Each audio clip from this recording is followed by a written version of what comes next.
Well, good afternoon, everyone. And while you enjoy your bento box, or actually no, it's just a box lunch. While you enjoy your box lunch, we're going to take advantage of Dr. Funabashi's visit to talk about a wide number of issues affecting the U.S.-Japan alliance. Certainly a man who needs almost no introduction. Started off, as he told me, as a police reporter, which is a good training for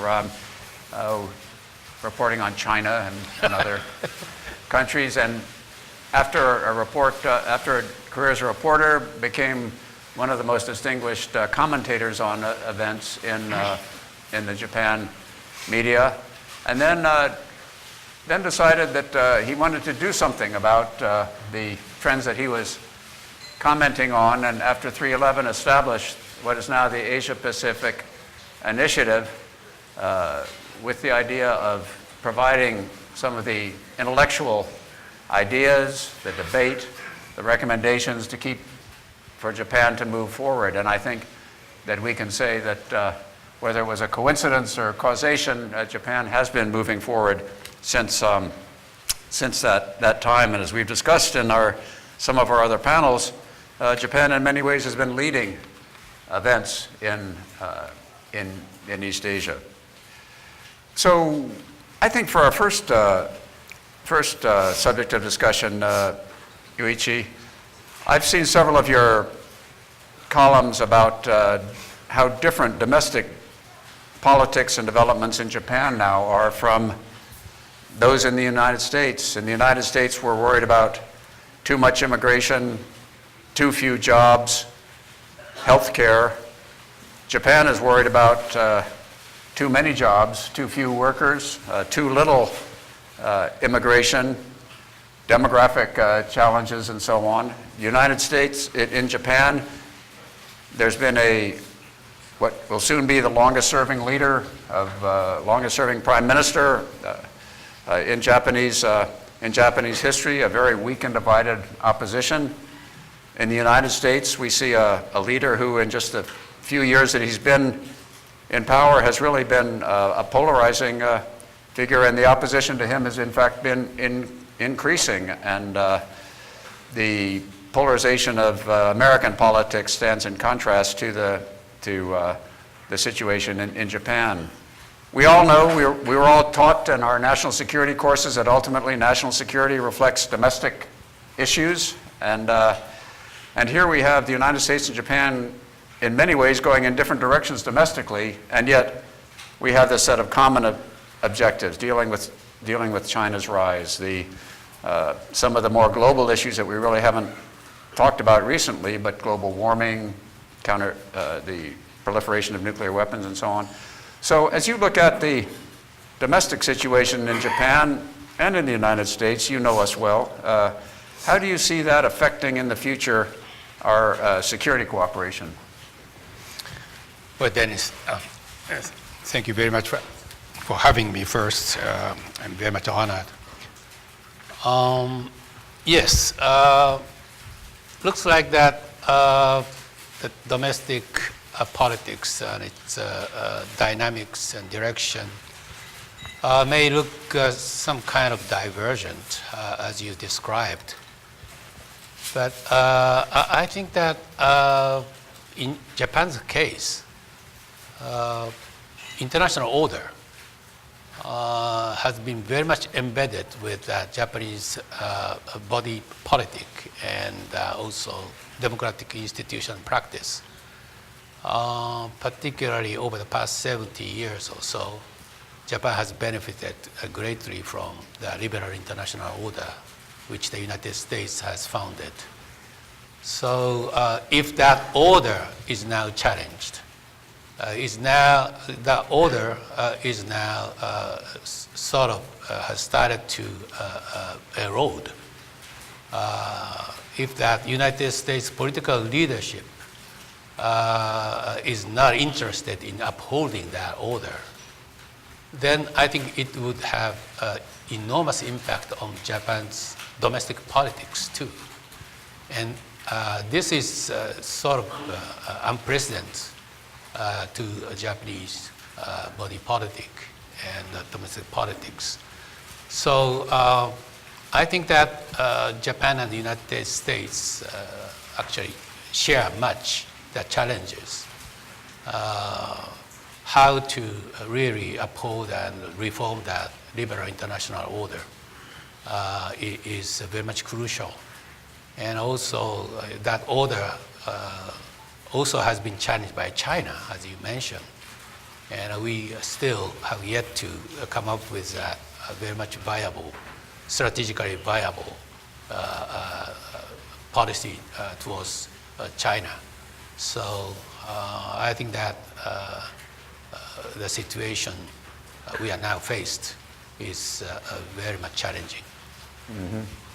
So your feeling is that this mutual recognition that the order that favors both of our countries needs work will be able to endure, certainly with the politics of Japan.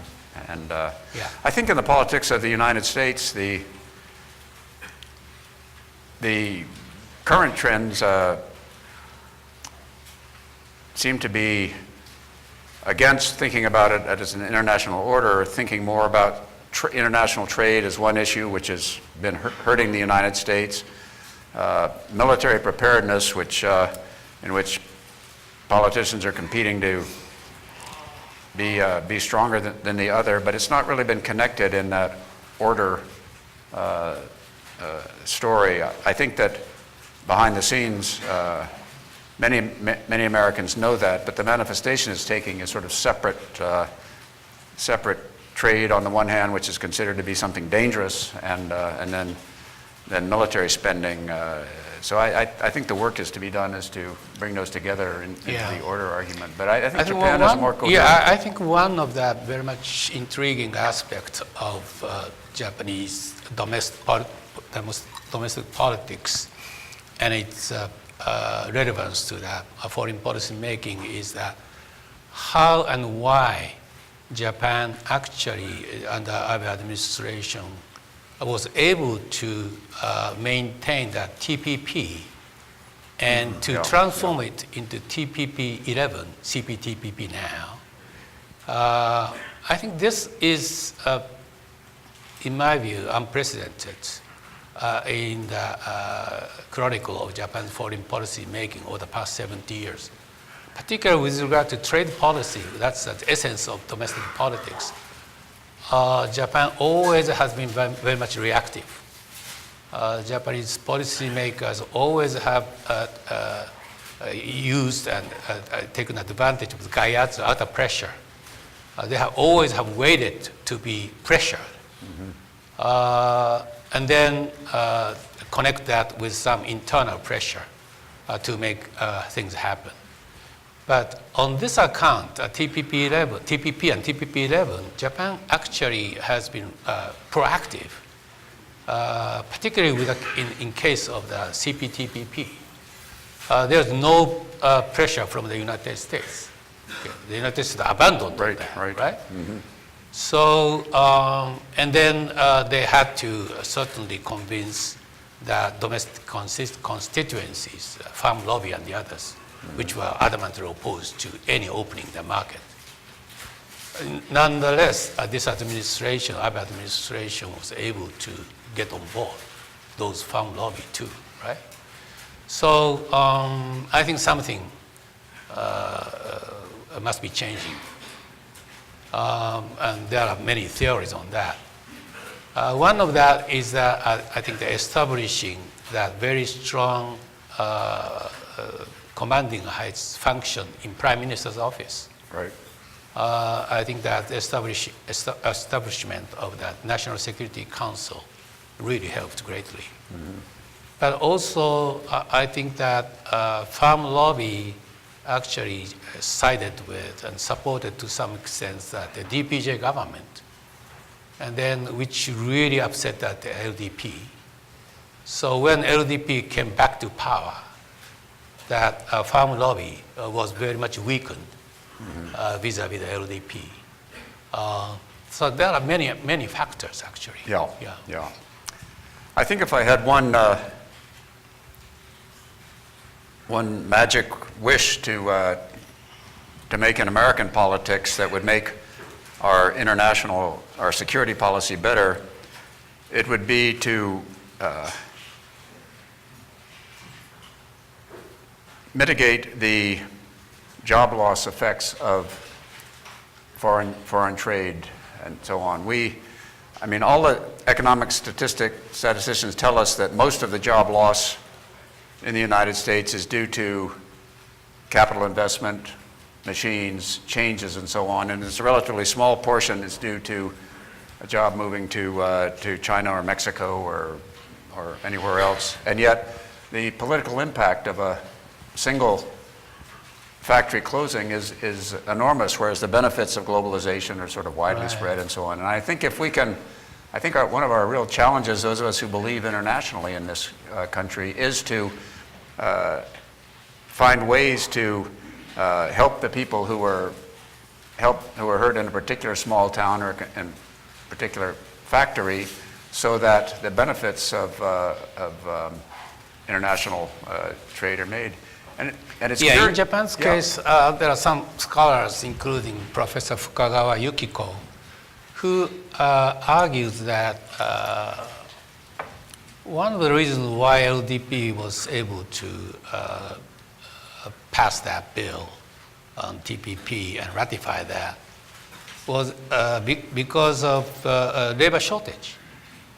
The labor shortage is so acute in Japan, so a fear factor, a fear of losing job, thanks to that, the opening the market, has been lessened noticeably. Okay, I don't know what exactly how it has become to be a factor, but it's very interesting argument. Yeah. When in a way there's sort of by that same argument, there's a bit of a genius to the use of tariffs against China. I mean, personally, when I advised the White House about dealing with China, I recommended much more targeted sorts of action against individuals and companies that stole intellectual property, state-owned enterprises, and so on. But I have to admit that tariffs are a pretty smart weapon from the domestic point of view, because they do spread broadly. You don't have a particular factory that's closed. I mean, the price of your toy for your kids goes up 50 cents. Well, okay, that's not good, but it's not like losing your entire job. So in a way, I think the use of tariffs as leverage against as China will enable the United States to sustain that stick part of the policy even longer than we had previously. So we'll see. And let's turn a little bit to China. We referred to it frequently in many of our morning's panels, but you lived in China as a reporter. I know that you speak Mandarin because I've been in Beijing with you, and you helped us buy some lunch and some other things. All of us with some knowledge of China say that to use that word for 1.3 billion people is just impossible. It's such a diverse country and all. But I think that China looks quite a lot weaker from the inside than we seem to think of it from the outside. And sometimes I think that in endurance races, it's not a case of how fast you can run. It's when the other guy fades. And I'm just wondering your assessment of China's strengths and weaknesses in this long-term competition. It seems to be developing with them on one side and United States, Japan, parts of Europe on the other side. How is that going to shake out? I think it's a mixed picture. China has both strengths and weakness, and in glaring way. I remember Li Keqiang talking about mass innovation, mass entrepreneurship in China Davos about a couple of years ago. And I think that's very, up to way to describe the China's strengths. Even though social credit system is very much detrimental to human rights in many cases, and it will help the China build this surveillance society and political control. But nonetheless, that social credit system has been very much conducive to a microfinancing, which also has benefited the startups. Shenzhen, many startups have been able to emerge much thanks to this social credit mechanism. But at the same time, China, for instance, take an example of semiconductor. 16% of semiconductors made in China, used in China, is made in China, right? And also, only half of them is produced by Chinese manufacturers. So even though they are very much ahead, perhaps AI, and excel at some other fourth industrial revolution technologies, but the semiconductor is the essence of the digital economy, right? So China is very much vulnerable to that, as illustrated in ZTE case. So we should not, overestimate China's prowess and strengths. I think I have long admired China, and particularly Chinese people, for their patience. They're very patient people. But I feel that Chinese particular leadership has become to be very much impatient. They've become impatient. Impatient, yeah. Particularly under the Xi Jinping leadership. Right. I remember having a conversation with my Chinese friend 4 or 5 years ago. We got together in China, Kick symposium. Right. I had a breakfast with my friend. He's a high-ranking official. I asked him why China cannot wait for 5 to 7 more years. Right. You're too aggressive. You are too impatient. If you would be able to wait for 5 to 7 more years, then you will easily get what you want. Okay? And he told me he cannot agree more with what I said. It's all because of internal political dynamics. It's all politics. Okay? So China cannot be patient any longer. I think this is a sort of impatience trap. Yeah. They are driven to put forward old goals and numbers. China cannot provide the world vision. Nobody would buy that. And so they all frame their visions with numbers. Number 1, economy. Right. Number, military build-up. So I think they are trapped, in my view. Because you cannot win hearts and minds of the people and the other countries, right? And I think the other effect of this moving too soon trap is internationally.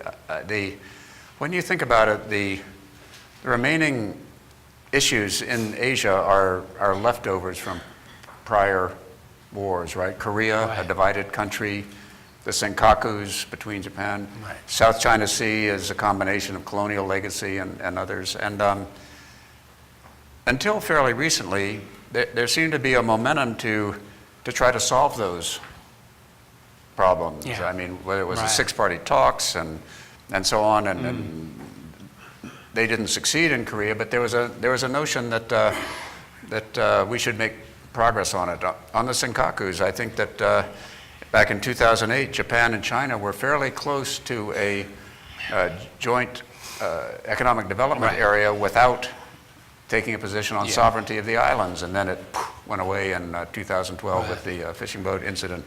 In the South China Sea, as early as 2002, there was the first draft of the Code of Conduct violations, and things seem to be going well, and then boom, we're back into cabbage slicing tactics and building. Do you think there's any chance of going back to trying to solve some of these problems rather than building up our military sides on both sides of them, coming up with whole of government policies to oppose them? With the way things might go in politics in the future, I certainly don't. I think Xi Jinping staying on for a long time will not make that easy. But are we fated to be in just a series of military gridlocks with careful economic maneuvering, or is there a chance for solving some of these problems in Asia? With regard to the maritime security and both East China Sea and South China Sea, I don't think that we will reach some kind of consensus of how to, govern, manage that maritime disputes. China already has demonstrated their strategic will to the sea in a very much clear way. And South China Sea, they already have,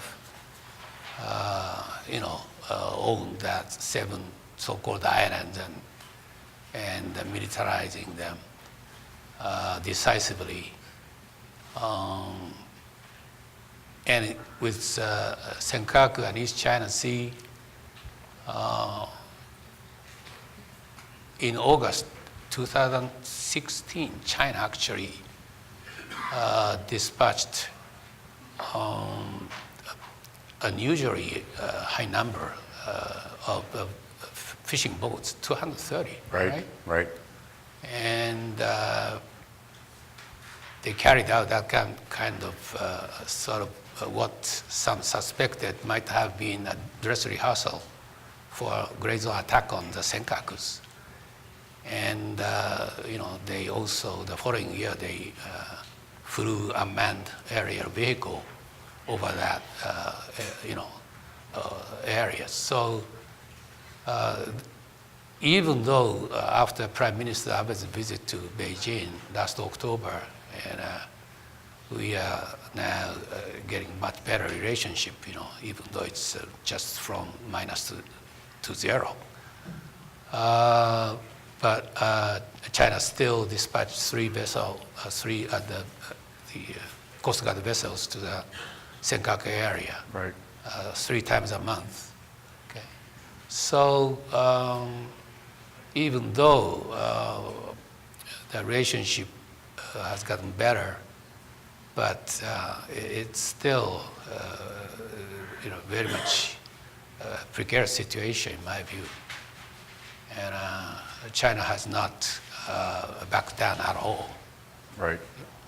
So your advice is to buckle your seatbelt and be ready to deal with tough issues between China and its neighbors for I think quite so. a while. Yeah. I think that Abe's policy toward China, I think, is in the right course. He needs no reminder that Japan's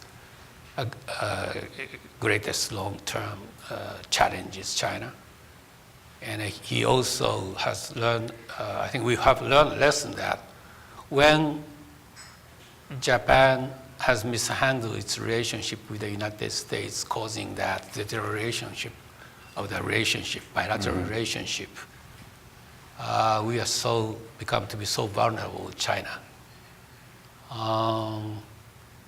And it was during that the DPJ government days when China tested that resolve of Japan defending its territory and viability of U.S.-Japan alliance. In 2010, right, the Chinese captain rammed into that two Japanese Coast Guard vessels. Medvedev landed on that northern island, and Lee Myung-bak visited Takeshima Dokdo in summer 2012. It's all occurred during the DPJ days. Right. So if Japan reaches accommodations with China, it's because of the lengths to which she has gone to strengthen the relationship with the United States. I think that's the very, very, crucial lesson we have learned. Yeah.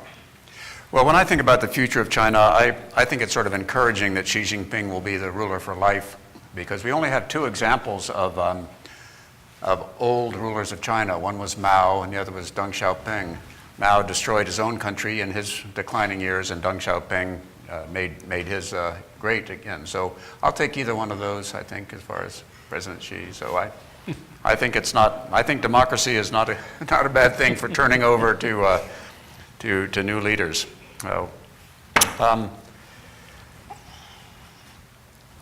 We've referred to it in a couple of the sessions earlier, but you've written about the real problem that we have on our side of the alliance structure, which is the Japan-Korea relations. I have to admit that every new development just seems to be more of a downward spiral, and without sort of trying to allocate blame in this thing, do you have any thoughts on how it could be made better? Is it really affecting some of the important working relations in intelligence, military, business, person-to-person cooperation, and so a change of leadership could change it quickly, or is this something deep-seated that could really be a problem for generations?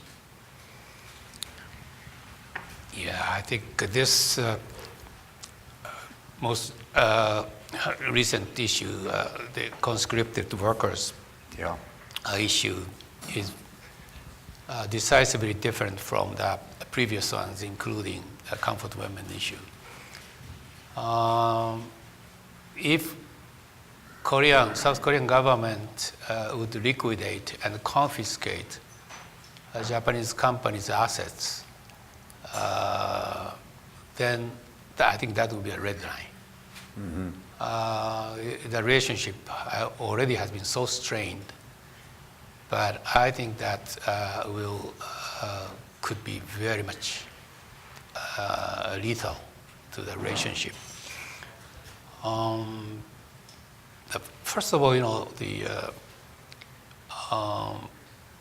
we are very much confronted with that very much ambiguous relationship between the judiciary and legislature and the government in Korea. If the government would 100% must uphold that the judiciary's verdict related to the foreign policy and particularly international treaty, then it would be extremely difficult for any government to conduct diplomacy. That actually, if that should be the case, that would really weaken the hands of the Korean government. Korean government will find extreme difficulty in pursuing a very much viable diplomacy. South Korea's counterparts, like Japan, would do not have a strong incentive to make a deal with South Korea, because simply that any agreement would be nullified or would not be implemented. So I think this is very much serious situation. And judging from my conversations with some Trump administration officials, they feel that on these issues, the conservative workers issues, the Moon Jae-in government has some serious problems. But they are very much afraid of intervening, or at least try to help both countries diffuse these tensions. First, this administration is very much different from that Obama administration. Obama administration, on and off, tried to diffuse that tension, right.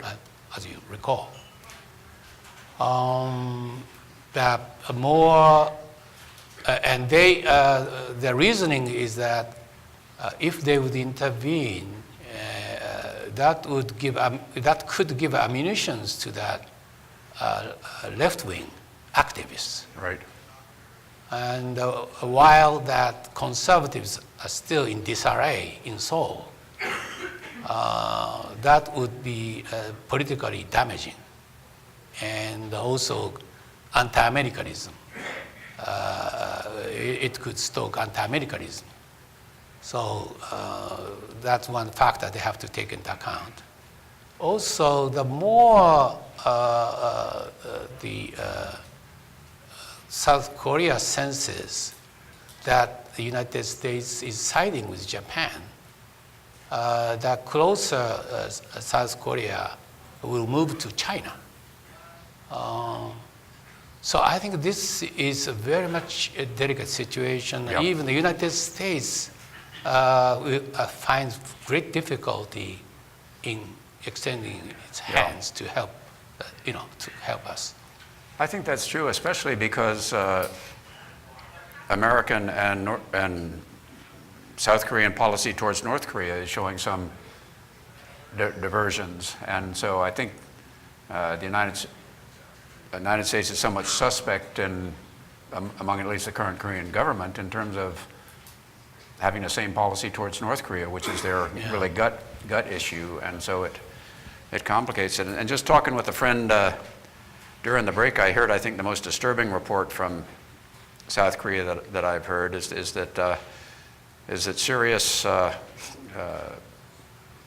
people in South Korea are saying that the China threat is as hyped up by Japan is just an excuse for it to increase its armed forces at the expense of other countries. So if things have reached that among serious Koreans, I think we're in difficult shapes. Yes, you mentioned changing hands in Seoul. If we would have a new government that could change, I rather doubt.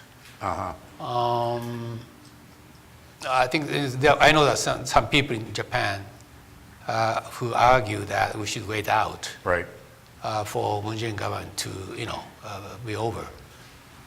But it was during the Lee Myung-bak government when that Japan-South Korea relationship really deteriorated precipitously after his visit to Takeshima Dokdo. Around that time, I remember him saying that in international influence, Japan's international influence is not what it used to be. I think this statement, actually, perhaps no other statements better expresses that profound shift of a change of the South Korea's post-war attitude to Japan. This is sort of tantamount to arguing that Japan is now strategically expendable to South Korea. Right, yeah. No, a lot of negative factors. And also, Yeah. it's reciprocated somewhat. In 2013 National Defense Guideline, South Korea was put only behind that United States, okay, in terms of that importance of defense cooperation. Right. But most recent one, South Korea actually is ranked fifth. The United States, Australia, India, and Southeast Asia, and South Korea. And then South Korea, Yeah. yeah. No, that's significant, significant. Well, this is so much fun to interview a news person rather than being interviewed by them. I'm going to open that pleasure to others of you in the audience who are not reporters. But before I do that, I just want to raise one issue, and I'll try to keep the discussion short because we want to get time for the audience. But it wasn't that long ago that we were sure that the information revolution, internet, social media, just was going to favor democracy like a big wave behind a surfer, and autocratic governments were going to be ripped apart by just information coming. Now there seems to be sort of an equal discouragement the other way, that the social media has simply made it possible for dictators to keep track of all of their own people, and artificial intelligence can create a sort of a digital form of the North Korean system of grading everybody's loyalty and rewarding them or punishing them depending on that. That's certainly a lively debate here in the United States. But Japan has not yet had its elections interfered with, to our knowledge. There have been data breaches, particularly of the health system. And how is Japan thinking now about how do we take advantage of the positive sides of the information revolution while protecting ourselves against some of these negative sides which tend to favor bad developments? Yeah, I think we also share the similar challenges with that more IT developed societies with regard to that privacy and security of digital economy and data-driven society. Actually, we have, I think Japan has serious problem of agonizingly slow of appreciating that huge, tremendous destructiveness, destruction of the cyber attack. I was told by my Taiwanese friend that Taiwan government faces 20 to 40 million cyber attacks every month. 20 to 40 million per month in Taiwan. Yeah. Yeah. And I think Japan also is attacked.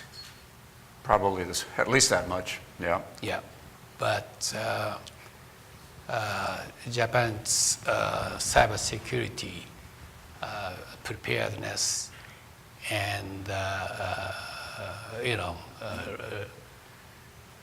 is so behind, in my view. We are now seeing that emergence of the digital economy and digital infrastructure, digital transformation, much driven by IoT and the others. So, and also, the cyber and electromagnetic and space are now incorporated into that domains, right? So it's now multiple. Multi-domain. Multi-domain Yep. Across domain. So if you are very much poorly equipped with, coping with that cyber security, you will be more vulnerable. So I think that's what I'm deeply worried about. And the Japan's society and the bureaucracy is so siloed and compartmentalized, and loyalty is intensely, focused to that each parts. Right. And there's a very, it really requires a very much effective and robust governance to integrate all those parts, services included, military services included. So we really need the whole government and the whole society approach. Yeah. And that's perhaps the weakest point of Japan's governance. Yeah. No, work to be done. So then let me open it up and offer the chance for those of you to interview a newsman, which I had the pleasure of doing. In the back there, sir. Oh, Steve Winters, independent consultant. Thank you so much. I'd like to direct this question to Dr. Funabashi. Admiral Blair mentioned that some Koreans think that the China threat is being hyped in Japan. And what I found so strange is that the LDP party invited Steve Bannon to go to Japan not so long ago and make a series of speeches in which he, I would think it's fair to characterize, totally hyped the China danger. The speech in Hokkaido that he gave is on YouTube. And even over a year ago, Steve Bannon was meeting with the foreign policy advisor of the LDP party.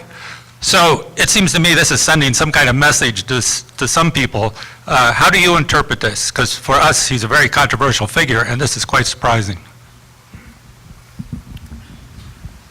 I'm not too familiar with what Steve Bannon was doing in Japan, but Steve Bannon travels everywhere, and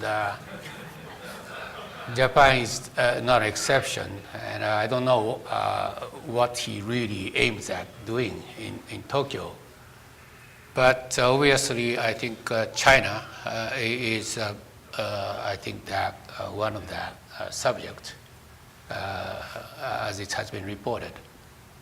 There are some people in Japan who really have a critical view of China.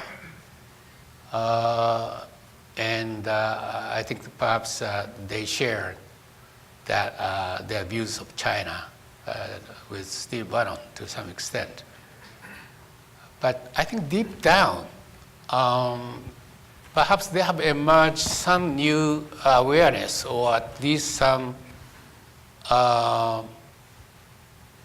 observation that Trump presidency will endure longer than initially expected. Nobody knows, but President Trump may get re-elected in 2020. And to be honest with you, there are not so many Trump fans in Japan.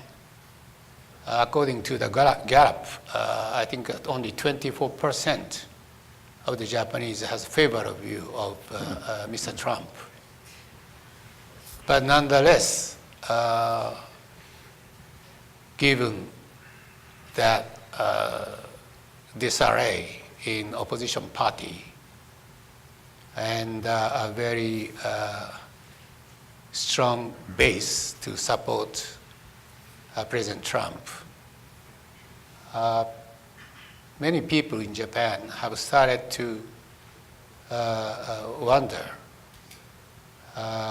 whether he will have a better chance now. So I think that's one of the backdrop why there's strong interest in inviting Mr. Bannon to Tokyo. And I happen to know some LDP politicians who are very much interested in reaching out Trumpland constituencies.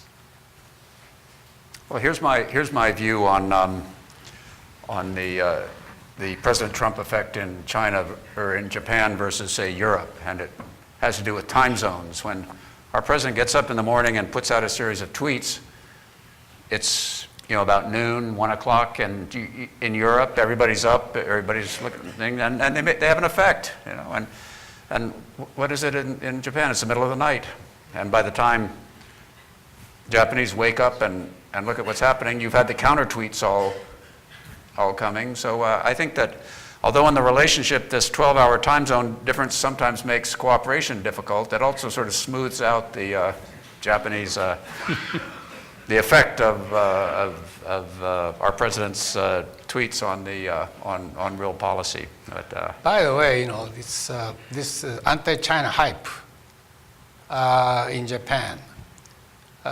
Yes, there are strong anti-China sentiments among some quarters. But I think Japan's more critical view of China's intentions and game plan actually has now more converged with that similar sentiment in the United States. 4 or 5 years ago, I think there was clearly a perception gap between Tokyo and Washington, particularly in Obama administration. Tokyo was perceived to be very much anti-Chinese, and while in Washington, it's more mixed. But particularly since Pence's speech, I think that more or less that threat perception has started to converge. And also, there's another twist that Prime Minister Abe visited Beijing to mend fences. So there are some people now in Washington who have started to wonder. Japan is now sort of bandwagoning with China. If not bandwagoning, too much accommodationist, pursuing too much accommodationist toward China. But I don't think that that's the case. I think Prime Minister Abe, particularly at the initial stage, he seemed to bear a tincture of that right-wing populism.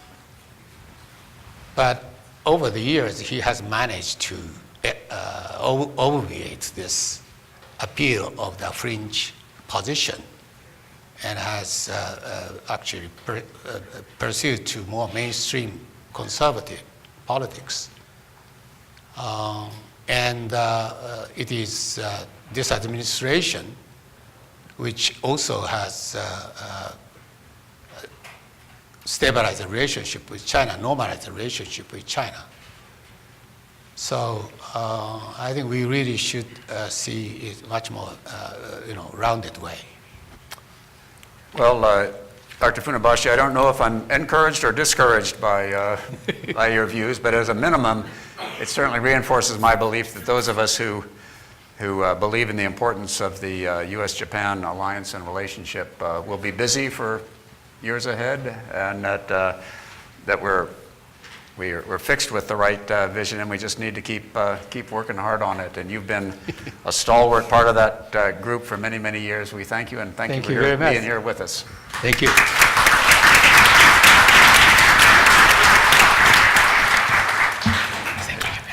Ladies and gentlemen, our next panel, a discussion of Japan's National Defense Program Guidelines, moderated by Dr. Sayuri Rome, will begin at 1:30. Please take a break and be back in here at 1:30.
We'll begin in 5 minutes.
Please take your seats.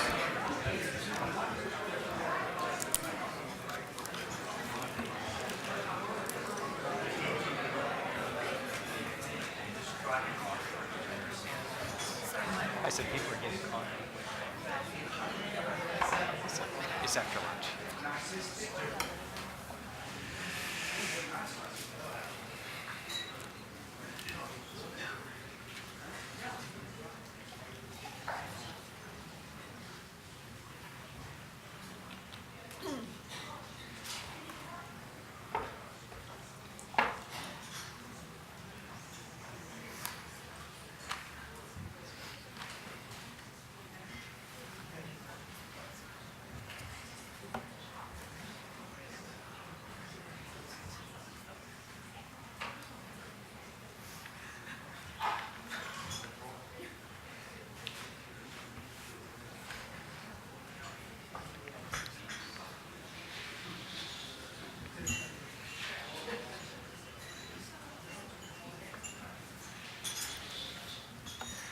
Our next panel, Japan's National Defense Program Guidelines, Pacing the Threat, will be moderated by Dr. Sayuri Rome, Sasakawa USA Fellow for Security and Foreign Affairs.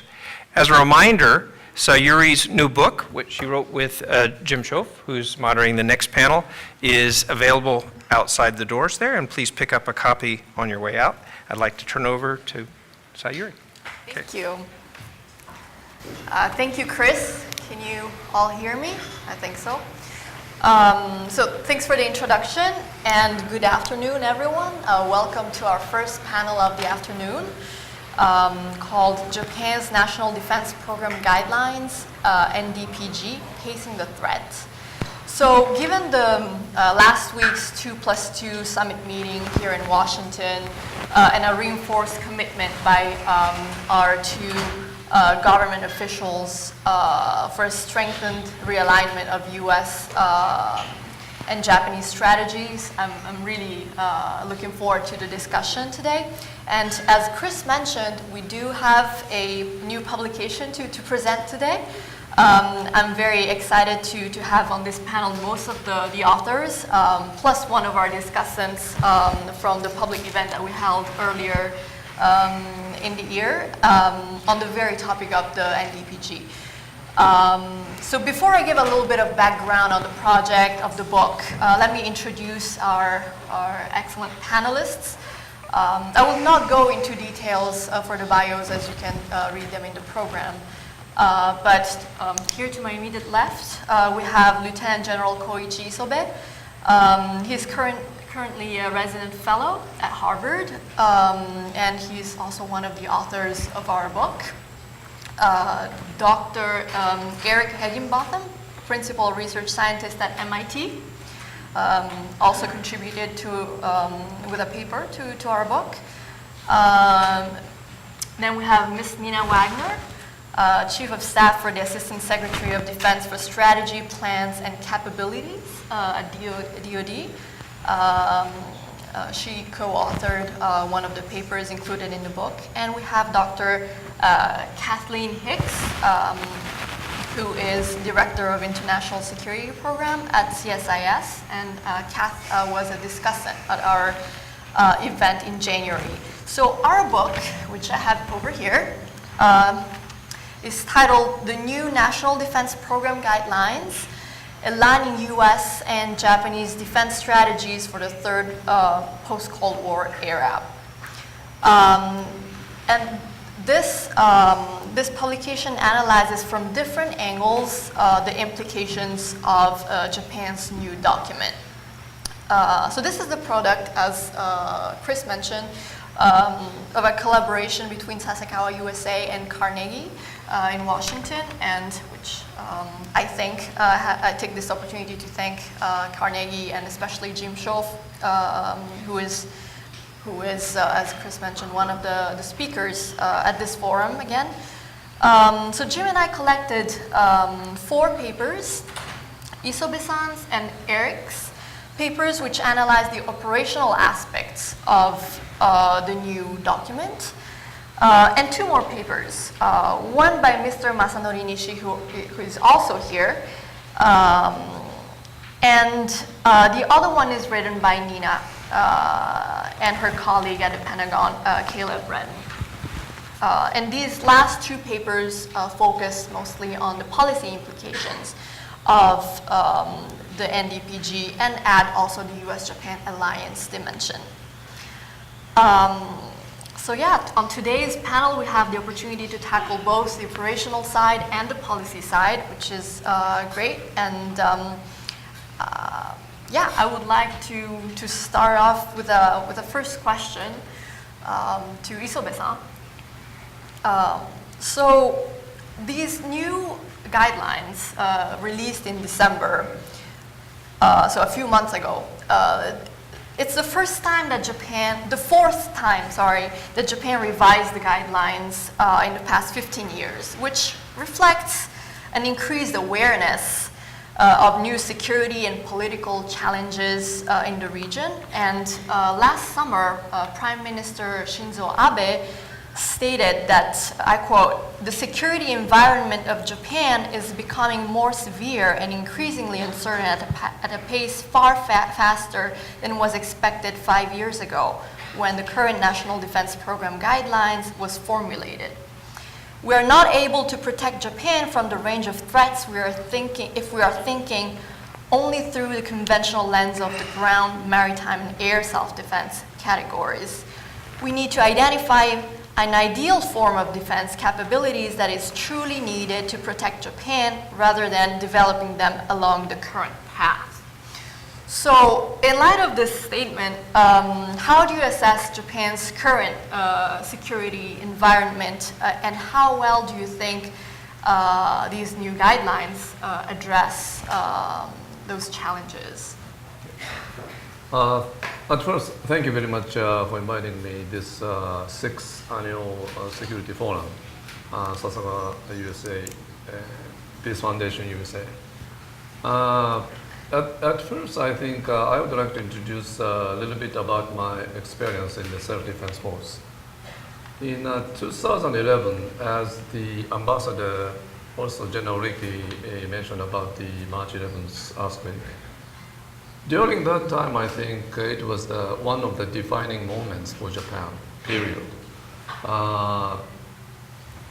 Before one year before the earthquake, 2010, September, Chinese fishermen boats collided Japanese coast guards.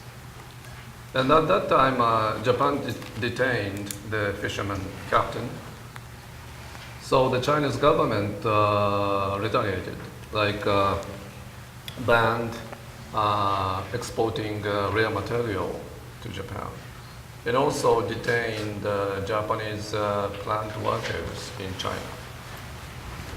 And after that, 2 months later, Russian President Medvedev landed the Kunashiri Island for the first time as the head of the Russian, not empire, but Russia. And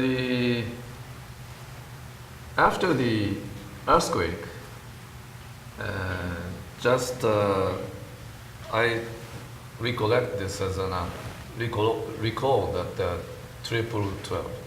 So 2012, December 12, North Korea launched a ballistic missile over the Japanese territorial airspace. And then immediately after that, next day, Chinese civilian aircraft violated the Japanese invaded airspace on the Senkaku Island. So during these accidents, I realized that Japan is now having a very severe geostrategic environment. So let me explain three things. One is the geopolitical and very traditional challenges.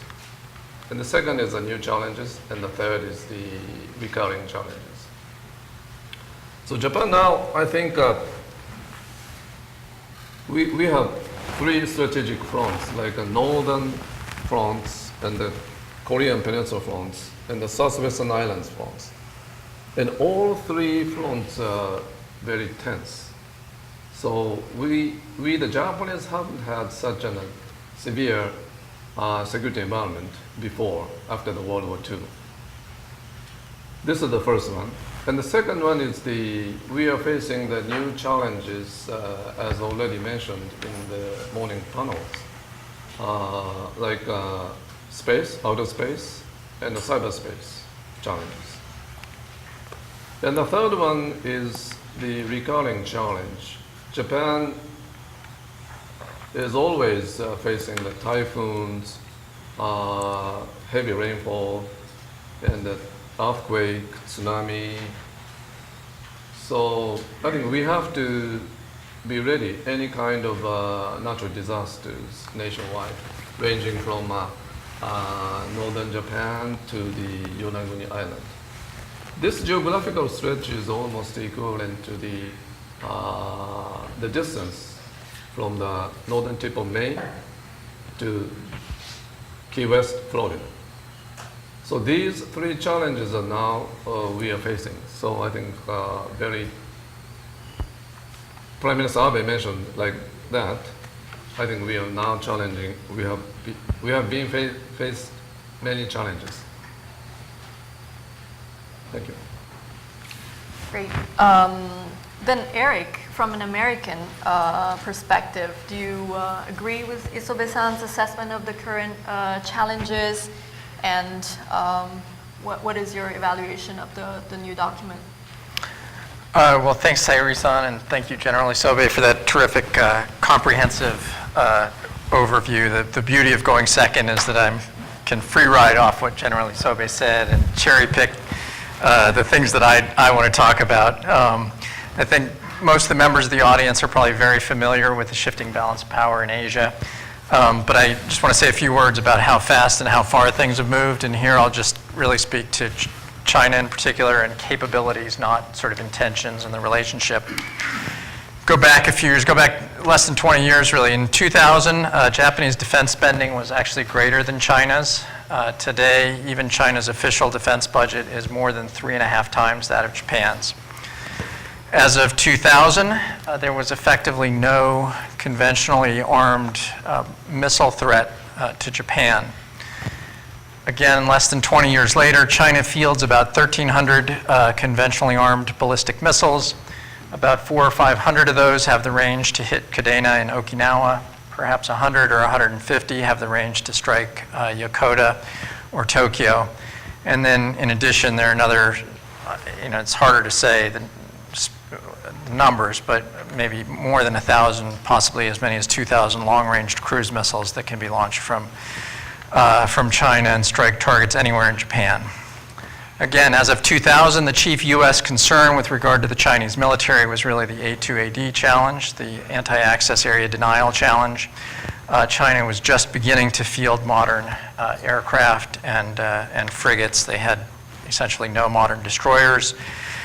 Between 1996 and 2010, China was adding about 25 fourth-generation aircraft a year to its inventory.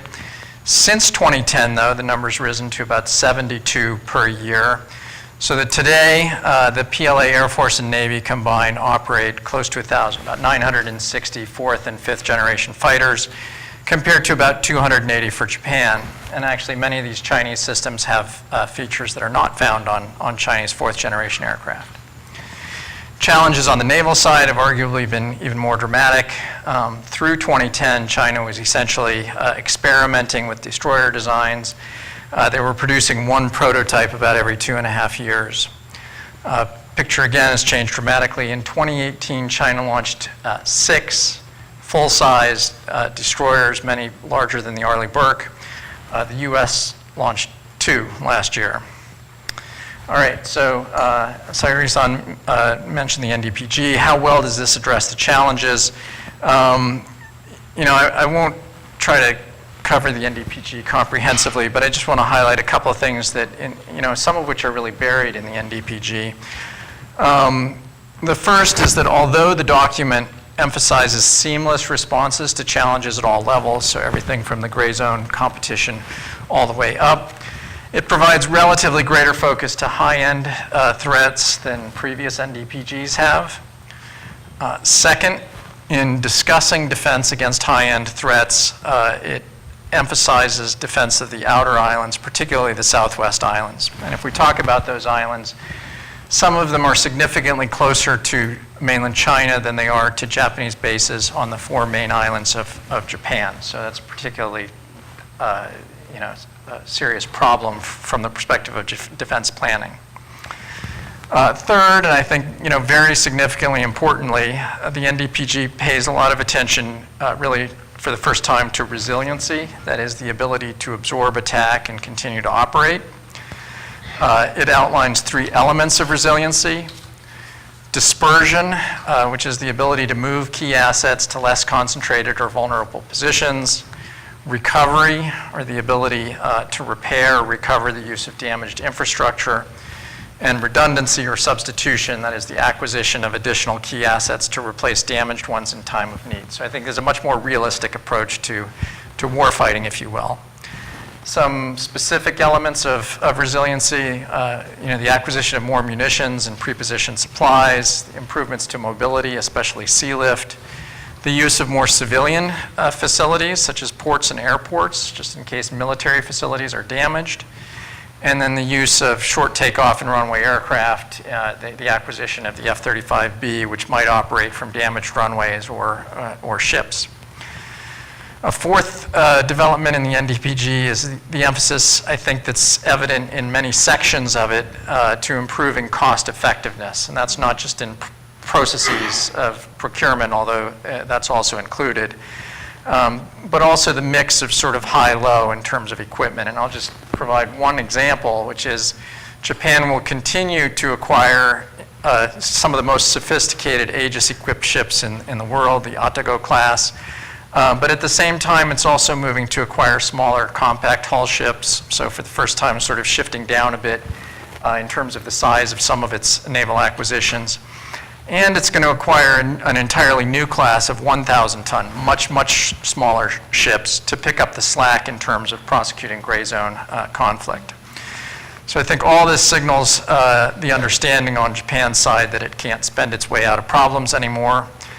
And then finally, at a very basic level, there are also a host of measures to improve air and maritime capability. So upping the number of F-35s from something like 40 to 150. The acquisition of 12 E-2Ds for early warning and command and control. Japan will almost double the size of its aerial refueling tanker fleet with the acquisition of 4 new KC-46s. Now, all this, I think, comes with a caveat, and that is this should slow and in some areas reverse the shift in balance of power. But you have to keep these measures in perspective. China is modernizing its forces and increasing the scale, at least of its modern inventory, while Japan is basically modernizing some of its capabilities selectively with a force structure that's staying the same size. Again, a consistent thread here, I think a much more realistic approach, especially towards high-end warfare, and also buttressing deterrence under conditions of austerity. So I think there are a lot of positive developments in this NDPG. Okay.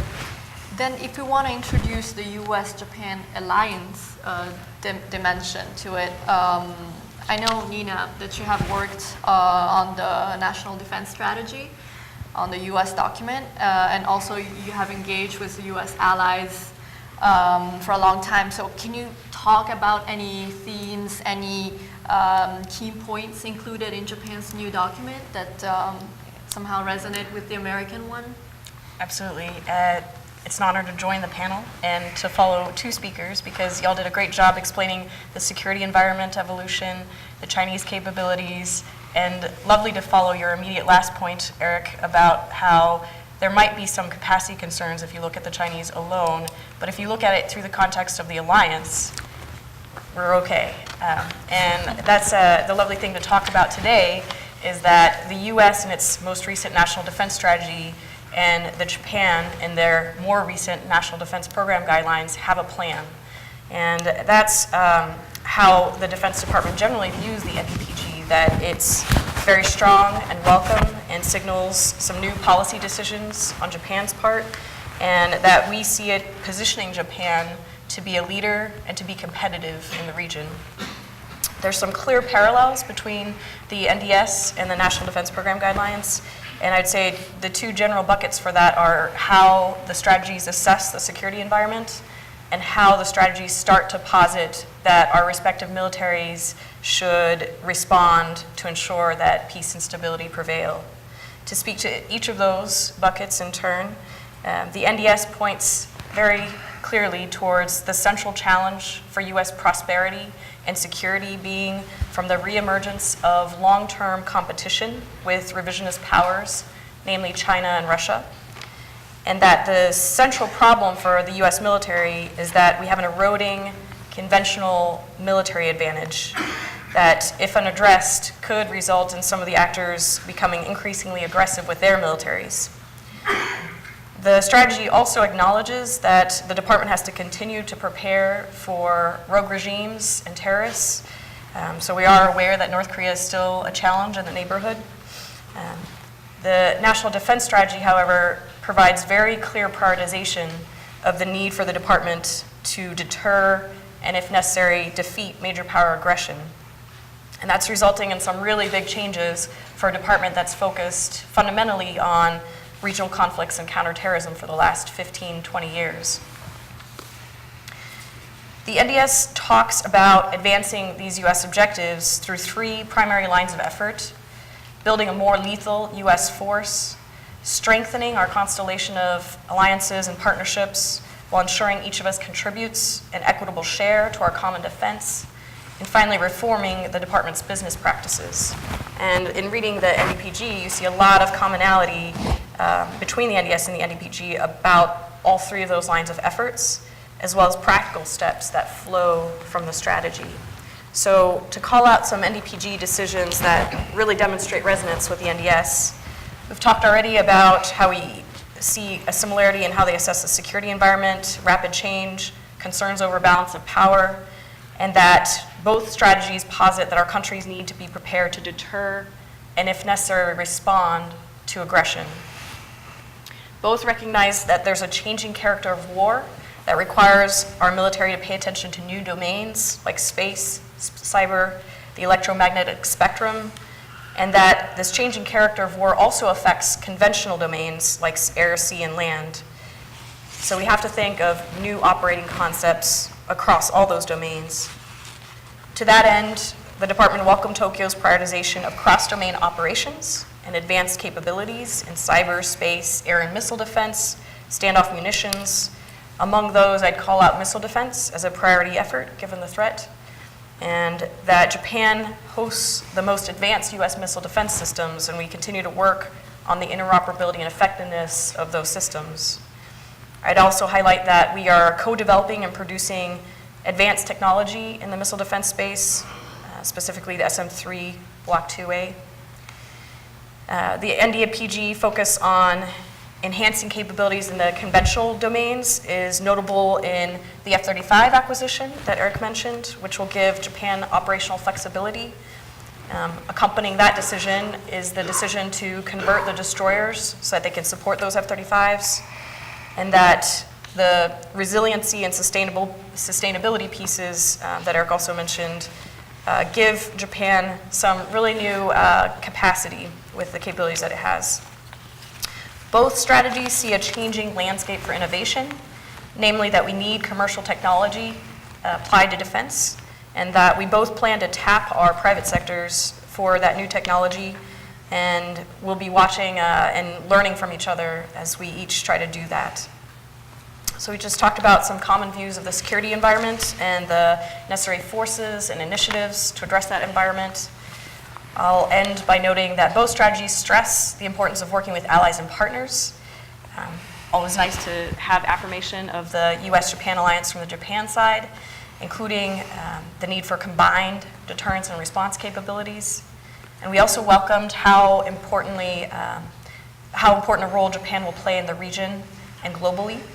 The NDPG talks about building a regional network, bilaterally, trilaterally, multilaterally, and that Japan plans to partner with India and ASEAN, and that Japan is committed to the trilateral ROC-Japan-US relationship. So we are pleased to see the strategy as well as the accompanying defense spending decisions, which we can see as a sign of seriousness on Japan's part. Thank you.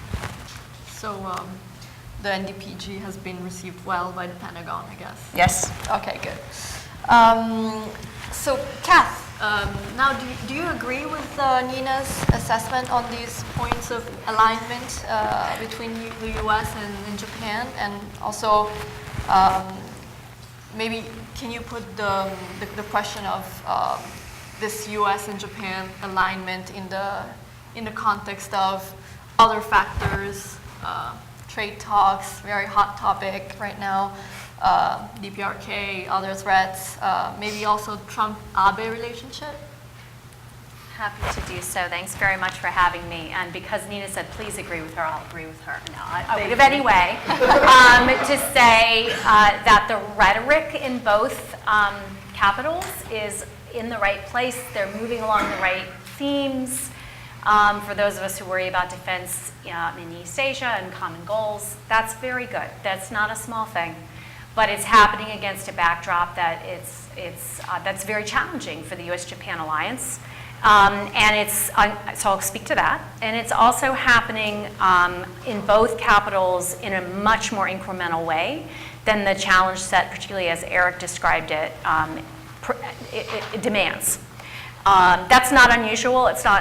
It's just unfortunate that we are where we are, and it requires a much more transformational approach in both countries than I think either the implementation of the NDS to date in the United States or the NDPG and its stated investment priorities really point to. So let me talk about both those things. The backdrop piece, I guess I'm supposed to be the super depressing person on this panel. So the backdrop piece is, of course, we have a panoply of tensions that the US and Japan, those who are watching the alliance and work so hard in the alliance, are striving to overcome every day.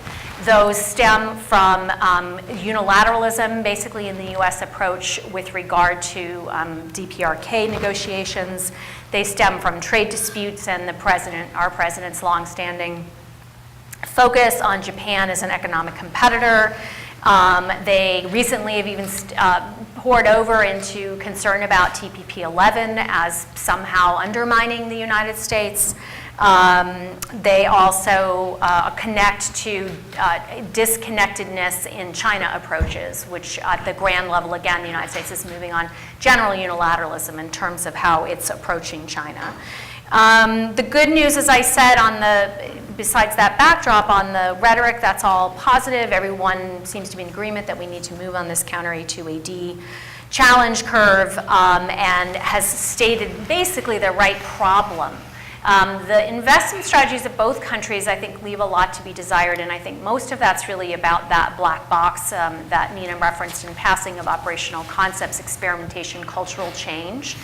And speed of ability to integrate ignite the private sectors in both countries and then alongside other allies throughout the world to grow out, multiply the effects of our investments in all kinds of new tech areas, whether it's bio, whether it's AI, quantum computing, et cetera. I think that's where we can have a natural advantage in addition to the advantage we have if we can strengthen our alliances in general, vis-a-vis a competitor like China.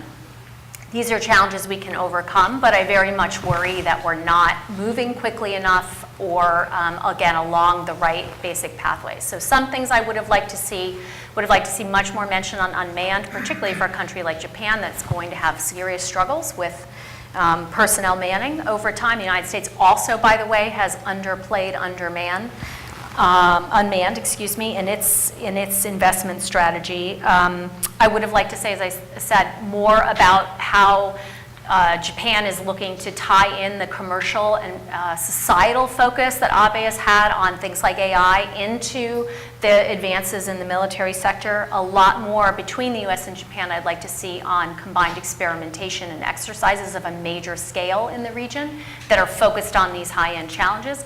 And then lastly, a broad recognition from both countries, not just rhetorically, but again, in terms of investment and approach, that the strategies that a country like China is using, and China specifically, will span the range from soft power to sharp power to hard power. And we're all very focused on hard power. I've already mentioned some concerns I have there, but that doesn't even begin to capture the concerns I have about our lack of combined investment. The US is particularly bad at this right now on soft power and understanding how the Chinese and others can ramp up and down from soft to sharp to hard very quickly.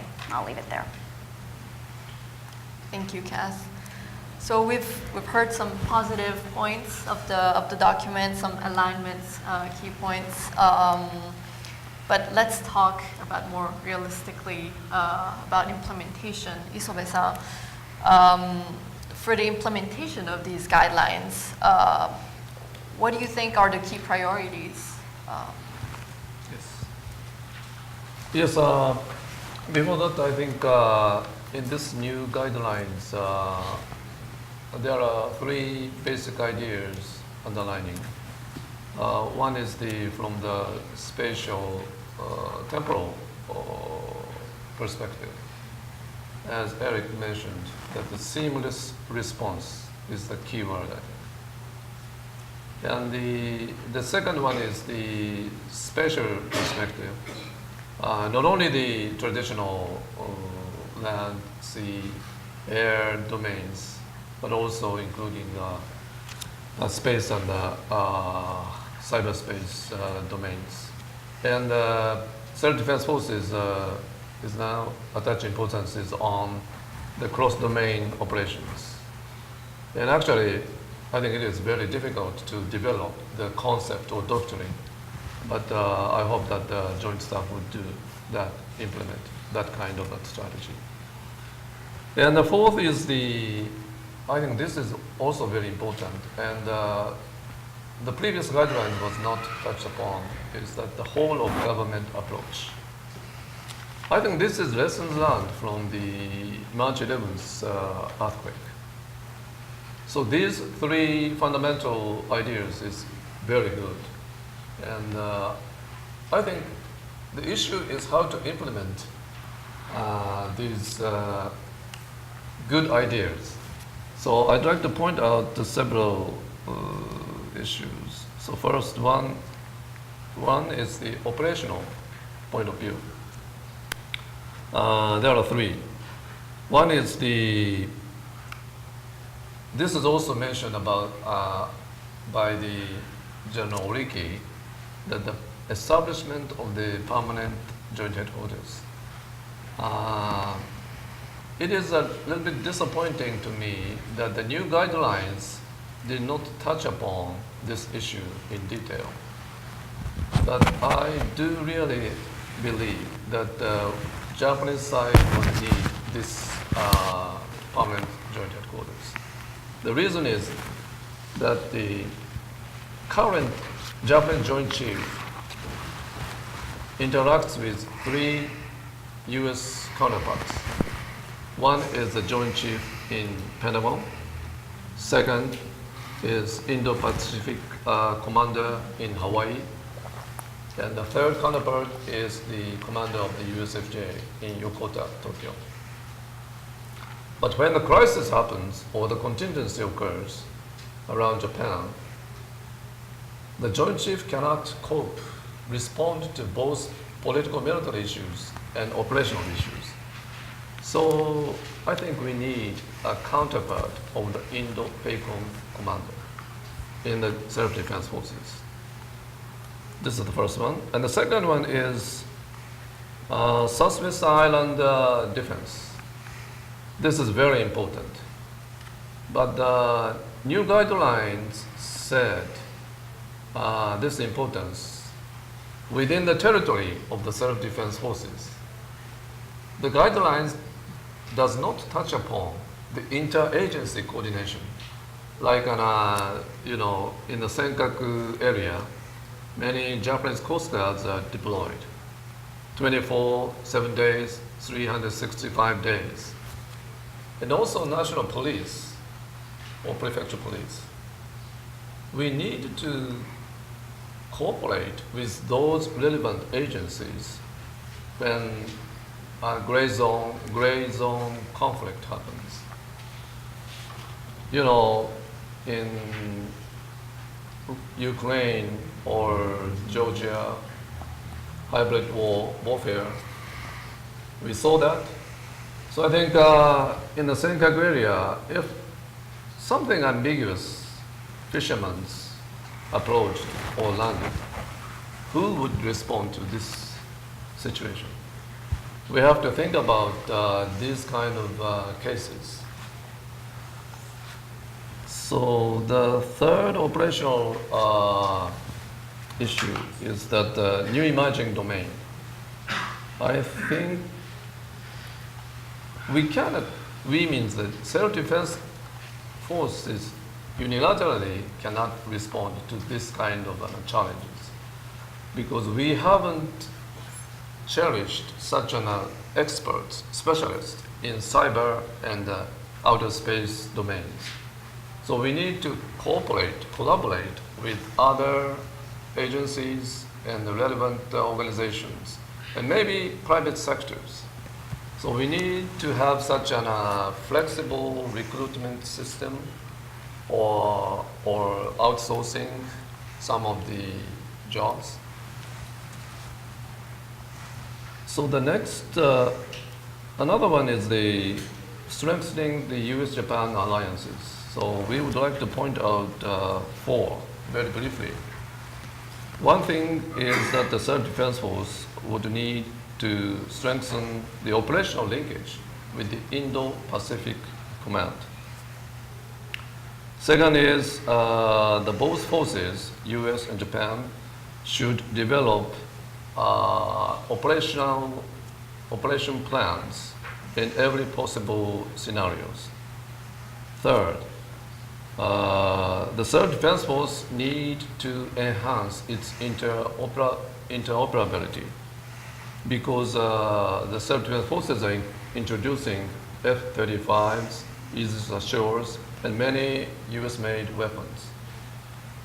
Fourth is that the self-defense force and the Indo-PACOM can explore much more in Asia-Pacific and India region for the humanitarian assistance or disaster relief type operations. So we need to this kind of efforts between the two forces. And then lastly, may I continue? Yes. Thank you. Don't worry. Lastly,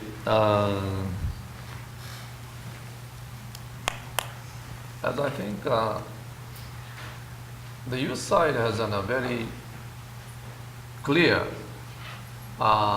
strategy development process, like a national security strategy developed by the White House, national defense strategy by the Secretary of Defense, and then the military strategy by Joint Chief. But Japan, as someone said in the morning, that the National Defense Program Guidelines and also National Security Strategy was developed in the National Security Secretary or National Security Council. Is it good for us or not? I think we have to think about how about developing the National Defense Strategy in the Ministry of Defense. I stop here. Okay, thank you. Just a note to the other panelists. I know I told you to be concise, but no worries, no worries. You're being too good now. So you can go into details. Don't worry about that. So thank you, Isobe-san. And Eric, you highlighted some of the key characteristics of the new document. So that was really interesting, but are there any missing elements and in this document and also some uncertain, some unclear, fuzzy aspects that you would like to to share some questions you're thinking about while puzzling. Sure, and I think a couple of those have already been raised here. Just a couple of framing points up front. First of all, the NDPG is never the end point. It's really the start point for the next round of discussions over defense. And some of the questions all raised, they really are questions. They're not necessarily problems. Just the second point I'd make here is my wife claims that I'm a critical person and that self-criticism is more important. That's to paraphrase. And if we take that up to the national level, I think Kathleen's point is absolutely correct. We really should have another panel on things that the United States needs to think about. Both allies really need to think outside the box and to question some of the assumptions that they've held for decades. With that in mind, a few points about the NDPG. First, as General Isobe suggested, the document really does disappoint on the issue of jointness and central control of sort of military planning and strategy. Within the Japanese system, these problem areas really go back to 1868, not 1954, much less 2017. If you look at today's SDF, the boundaries for the services don't coincide. There are interoperability issues between the equipment of the three services. Operational coordination is often really more ad hoc than systematic.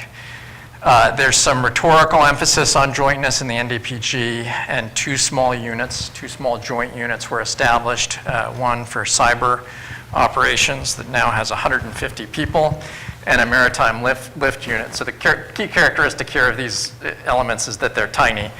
But the major issues with regard to jointness were not seriously addressed. So as Isobe-san said, there was no standing joint command, something that had been discussed prior to the NDPG. And there's no joint planning cell within the Joint Staff Office, which was discussed as a fallback to a standing joint command. Lack of jointness is obviously an operational problem, especially in the context of what would be fast-moving air and naval battles. It also, though, I think affects rational resource allocation during peacetime. The MOD and the Joint Staff Office need much stronger sort of central analytical capabilities in an office to test various types of responses to operational challenges, and then put forward, what the best response might be. A second issue with the NDPG is that, in my view anyway, is that it doesn't address the ground self-defense force dominance within the military. This, I think, is closely related to the lack of strong central control. Yeah, for some reason, General Isobe-san didn't mention this. I don't know why. Regardless of the cause of this issue, the 2019 budget, the GSDF budget will be something like 68% larger than that of the Air Force. Now, every time I say this, there's a rebuttal from the GSDF, and I expect no less today. There are a number of points that could be made there. The GSDF is, in fact, cutting ground units and gaining anti-air and anti-ship capabilities. Manpower is expensive, et cetera, et cetera. I could try to rebut the rebuttal if I had time, but in the interest of time, I'll just appeal to common sense. This is an island state facing an overwhelmingly air and maritime threat, and the JASDEV and the MSDF are forced to cut corners in many cases, while the GSDF oftentimes really gets what it wants. Okay, third set of questions concerns the many new offensive capabilities that are in the document. This isn't really a critique. Again, this is a set of questions. There are a number of new standoff missiles that are being procured or developed. There are 3 new air-launched cruise missiles, 1 Norwegian and 2 US, a ground attack and an anti-ship missile. Japan itself is developing a hypersonic boost glide system that looks a lot like a ballistic missile in the boost phase, as well as a hypersonic cruise missile that will be propelled by a scramjet. Offensive cyber capability is also introduced in the NDPG, though at a very small scale. And offensive space is also outlined to, quote, provide the ability to disrupt adversary command, control, and intelligence. And then maybe most frequently noted in the media, although I think in many ways least offensive, is the conversion of the Izumo-class helicopter carrier to an aircraft carrier with the addition of the F-35B. Now, none of those things suggest Japan has the intent or the capability to wage some kind of offensive war, but some of those capabilities are clearly designed to attack adversary bases and facilities in their home country, not to attack adversary positions on occupied Japanese islands, which is the ostensible justification for them in the NDPG. So specifically, there's really no use I can imagine for the JASSM-ER, which is a missile with a range of 900 kilometers, other than striking Chinese or North Korean targets on the mainland. The Norwegian JSM, which Japan is also acquiring, has the range to strike occupied Japanese islands with no risk to the launching aircraft, and it costs about a third of what a JASSM-ER does. So there are lots of questions here about how these new offensive capabilities will be employed, as well as how they're going to be coordinated, because the offensive use of some of these systems, especially cyber and space, will entail much higher levels of coordination between, within the alliance. And then finally, I think there are questions about the center of gravity in Japanese strategy. A variety of missions are outlined in the NDPG, but there's a question about where the balance lies between them. So I'd ask, will Japan focus on resiliency and defensive operations, or will it place greater relative emphasis on a capability to conduct a quick and powerful counteroffensive in the event of conflict? I've written a separate piece on this, urging for more of the former, in other words, defensive or denial capability and less of the latter, couched in terms of cost and a larger integrated alliance strategy, but I won't go into details now. We have just heard that to a certain extent, there's a greater convergence of U.S. and Japanese strategic thought and capability. That too raises a question: is that the best use of alliance resources, or might new forms of specialization be a smarter way to go? After all, not only do each of the allies have different capabilities technologically and militarily, but also Japanese forces are there at the outset of conflict, whereas U.S. forces will have to flow into the theater and become available at a later stage in the conflict. So again, I have my own views on all these things, and I think I've made them clear, but I do raise these as questions rather than criticisms per se. So. Thanks, Eric. And I think Isobe-san would That was fast. to your statement. Eric and myself are very good friends in Cambridge Academia. We often meet and discuss about many issues. But the one thing that he always says that the dominance of the ground self-defense force. But I think, of course, Japan is an island nation. But as I mentioned, that Japan stretches from north to south. It's a very huge space there, land and air and maritime space.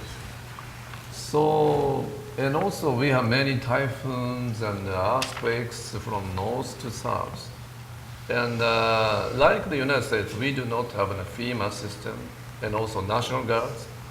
So all responsibility is handled by the self-defense forces, and also especially on the land, ground self-defense forces. So I think the current ground forces strength is just 150,000. So I think we need this ground forces size for the defense of Japan and for the disaster relief. So I think if you, Eric, mentioned about that GSF is so dominant, so I think we need to increase our defense budget.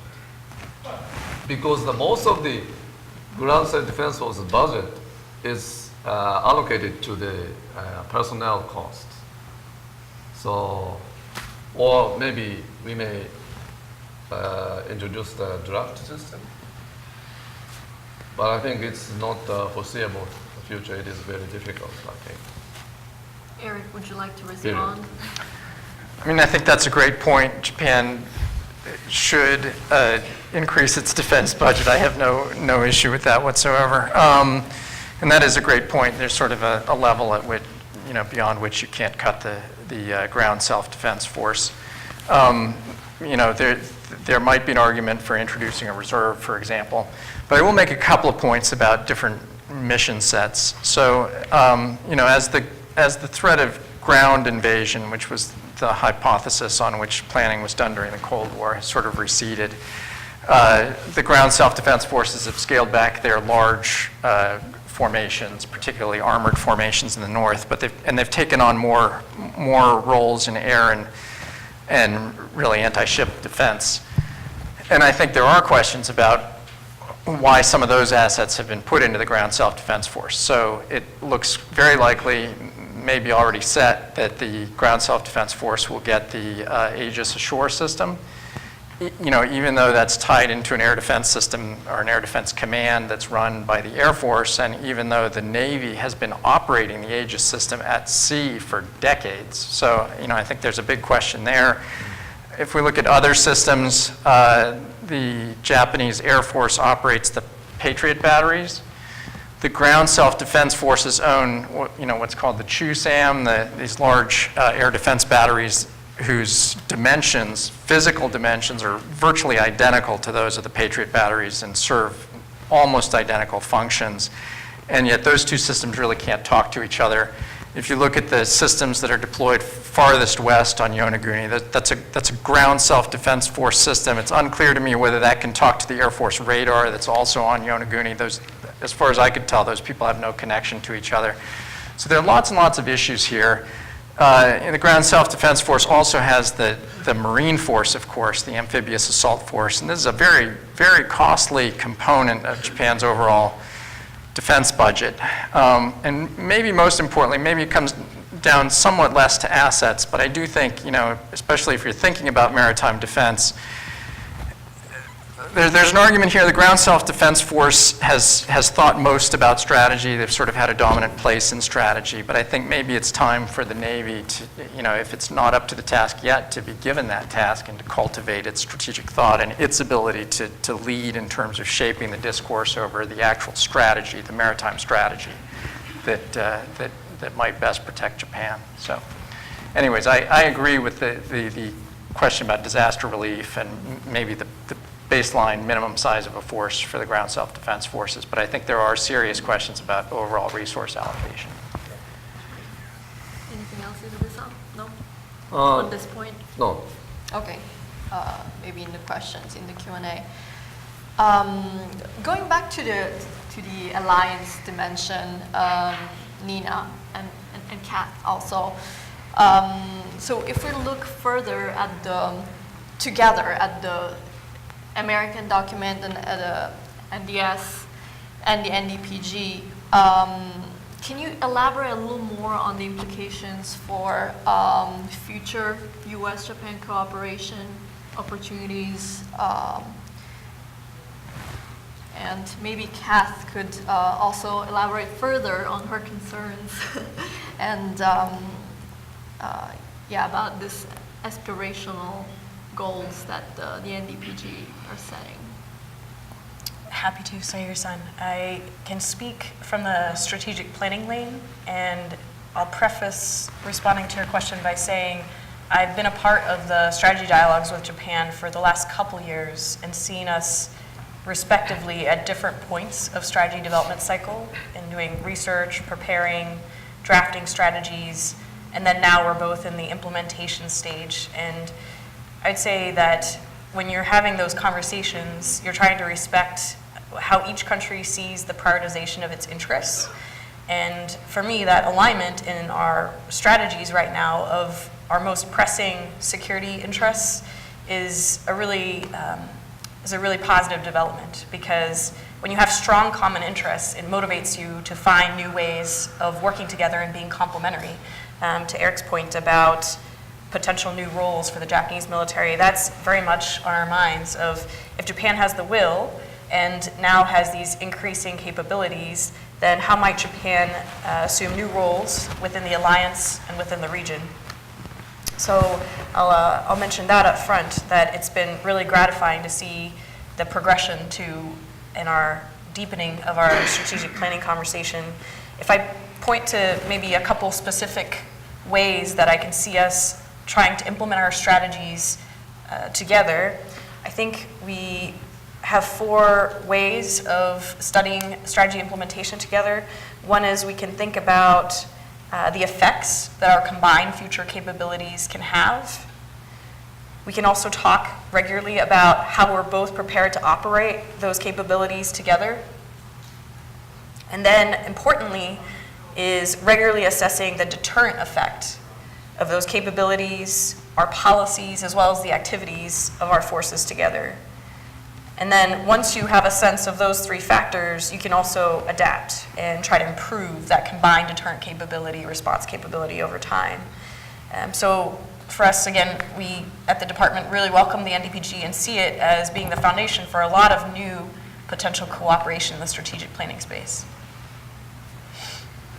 So, I mean, I think that's a good framework to think about. I would go back to the theme I raised before, which is that there is nothing terribly new in the U.S. or Japanese defense specialist understanding of the challenge, and yet we have not fundamentally progressed, I think, particularly on combined exercise and experimentation. I mean, I can think back over the beginnings of counter A2AD as a theme, to air-sea battle, to third offset, to, you can name the stages of different ways in which the U.S., for instance, has decided to express this challenge set, this operational challenge set. And the Japanese have been right alongside the whole time, again, specifically in the defense establishment of Japan. So I think the challenge we have is take the framework that Nina's laid out and let's actually execute on it. And that's where we seem to have some challenges. I think it relates in many ways to what Eric raised in terms of service-driven as opposed to joint problem-centric, if you will, challenge sets, but rather service-by-service initiatives. Of course, we have that in the U.S. too, and you put it all together, and we don't tend to progress particularly well against these operational challenges. And I also think it's deeply cultural beyond just that joint piece. It's also about really changing the way in which we think and operate, and doing that alongside our ally, because we see that as inherent to how we will tackle that challenge set. So I would just add that to the other things that I've already mentioned rather than repeat them. I do think a lot of it is in that space between the description of the problem. Check, check in both countries. They're lined up pretty well. There's money being spent, in both cases. In the case of both countries, in their relative senses, significant amounts of money. And then there's a lot of mystery going on in between that would help us understand better how to most effectively expend our resources and how to link it to broader national security beyond the defense piece, national security goals, given the nature of the competitor we're talking about. So you're basically emphasizing the part in between the setting the goals and spending, basically. Yeah, the institutionalization of cultures of innovation and experimentation and testing new approaches, replacing old-style industrial-based strategies with new industrial-based strategies that focus on the commercial and international aspects of the environment in which our technology is developed, putting operators and technologists and intelligence analysts together. And again, I emphasize at scale, in the region, on the water, in the air, to try out some of these approaches. So we understand, for instance, how hypersonic systems intersect with our undersea warfare capabilities, intersect with shore defense. There is some of that going on. The problem is it's not going on at the speed and scale needed to fundamentally transform the U.S.-Japanese defensive capability to the point where I think we can put forward that credible deterrent. It goes back to what Nina said. There's a conventional advantage that is eroding. So how do we change that? We change it by building on our asymmetries and limiting our vulnerabilities, but we have to do it a lot faster and a lot more on scale collectively than we have been. Right. Yes, Nina?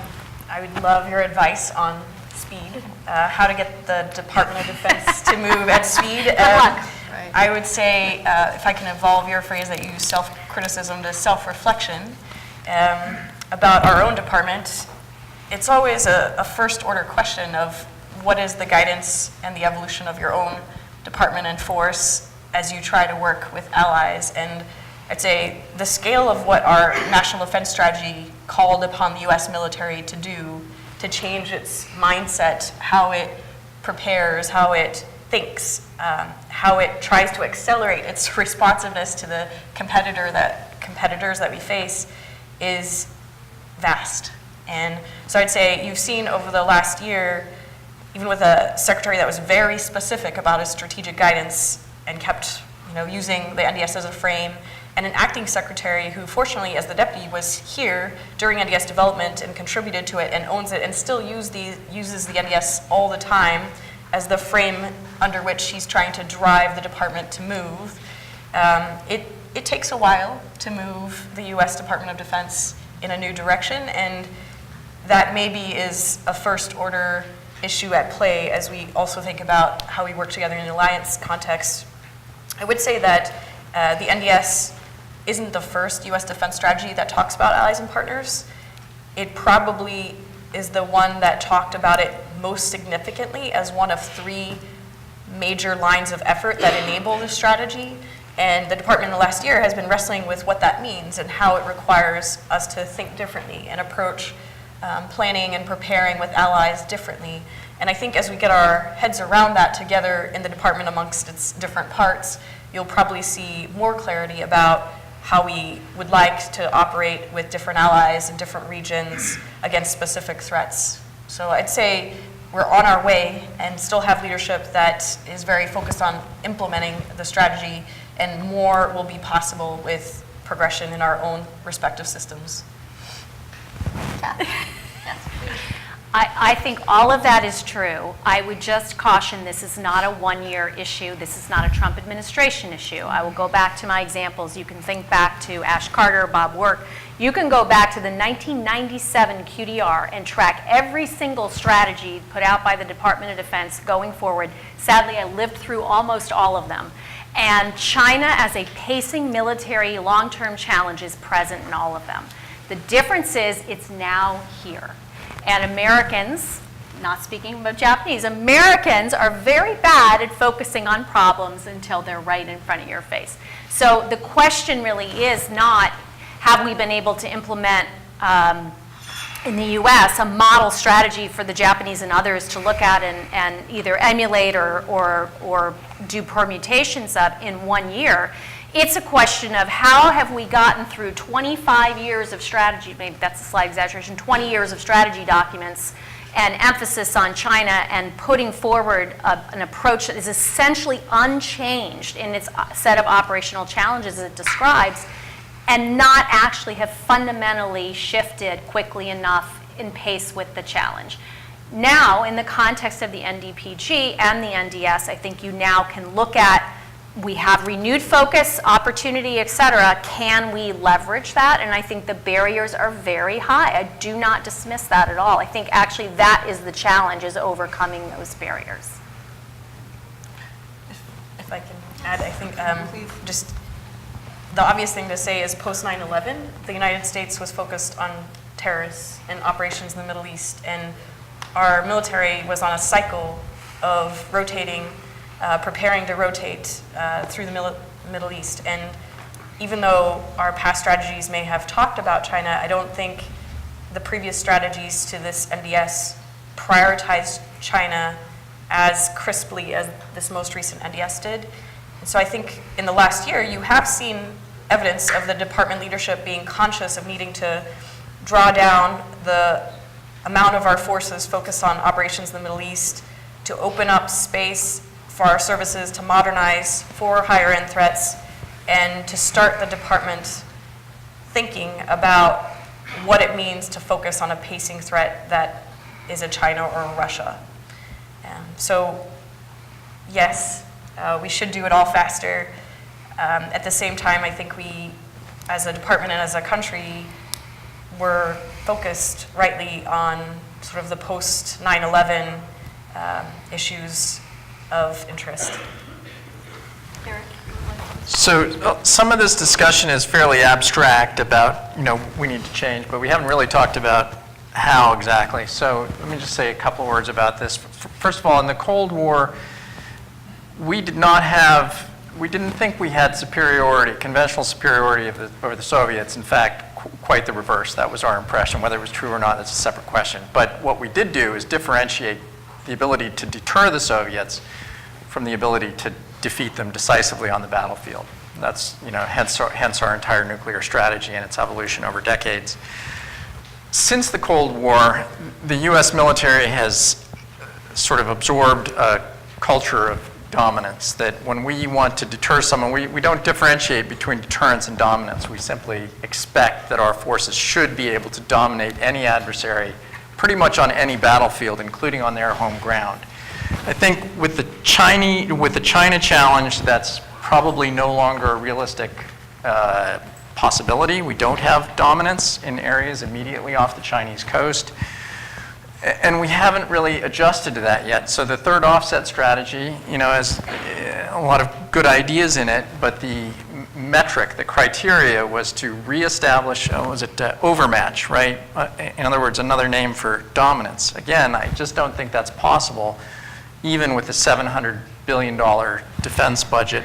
So I think 750, right. So we're certainly going to have to recalibrate our strategy, our strategic thinking, our approach to deterrence, as well as our pursuit of solutions for specific operational challenges. We may want better ballistic defense, but the adversary is going to be evolving better ballistic missiles at the same time. So we can't spend our way out of this. We have to be a lot smarter. I mean, just a brief response to that is the strategy doesn't posit that we have to dominate in all domains. I've been surprised at how transparent we were about the prioritization of certain threats, certain regions, certain capabilities. So we know that we can't afford to outspend it all, and we have to be smarter. Good. Really lively discussion towards the end of the panel. That was really good. Thank you. I think we're ready to turn to the audience for any questions, and we do have some. Great.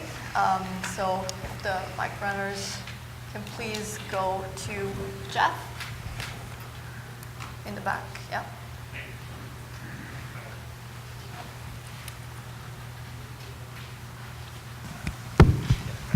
Thank you. Jeffrey Horning, Brand Corporation. Two quick questions.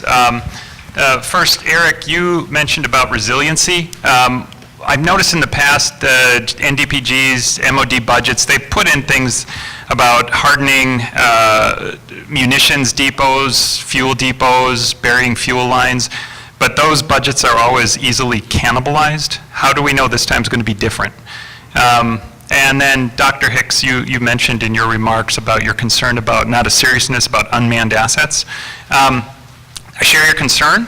The question I have about this is, Japan has over 6,000 islands. A lot of these islands are close to where the primary adversary is. Why hasn't Japan made more use of these uninhabited islands and put more unmanned assets on these that could complicate Chinese planners?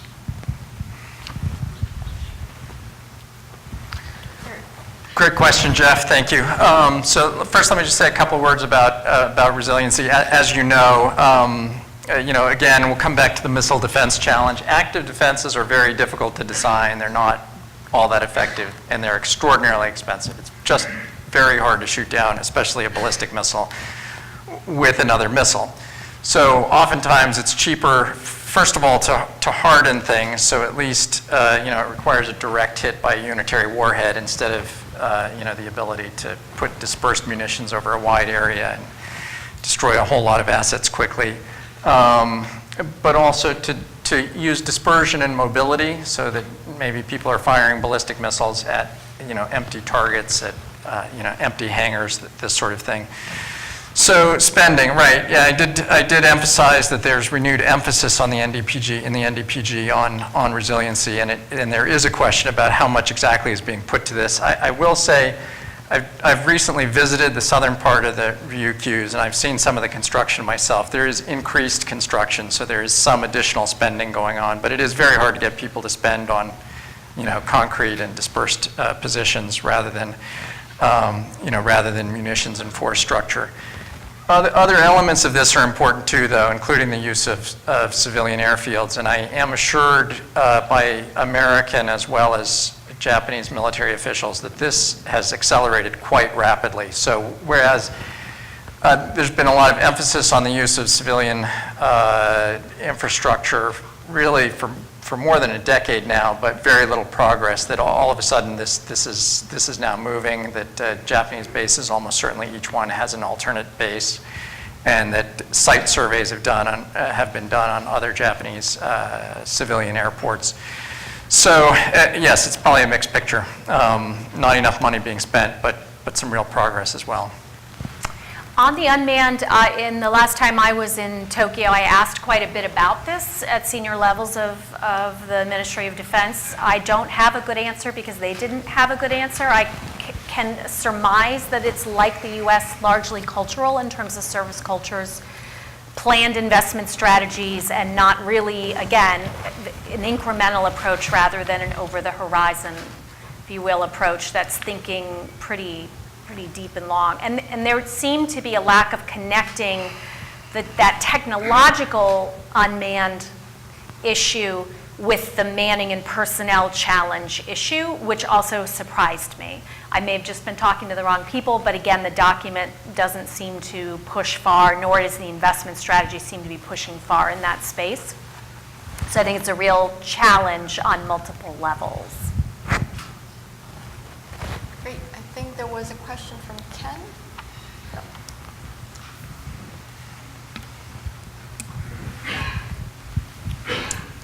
Hi, great panel. Ken Spurlock from Raytheon Missile Systems. Even though I work for a defense contractor, my biggest concern is how do we keep from bankrupting our partners and allies in our development programs. We have, I work on the SM-32A program, fantastic system. Problem is we can't spend another 19 years in development getting the next technology out there. And, you know, we work with, there's many partners in here that, from Japanese defense industries that we're trying to help. We'd like to incorporate their technologies and their capabilities, but really we faced significant challenges in DoD trying to come up with requirements, enable that speed to either accelerate the process or even get into either more efficient procurement policies so that our bureaucratic challenges don't drive up the cost and actually inhibit that capability from getting to the warfighter. I know this is more of a statement than anything else, but if there's anything we can do to try to help that, let us know. It's not just a government challenge, this is a government industry challenge and a U.S.-Japan challenge that I think we can all work together to try to fix. If there's any forums or things like that working on that, please let us know. Do whatever we can do to help out. We'd be grateful to do that. I think I'll take another question, right, Mark, here, and then panelists can answer.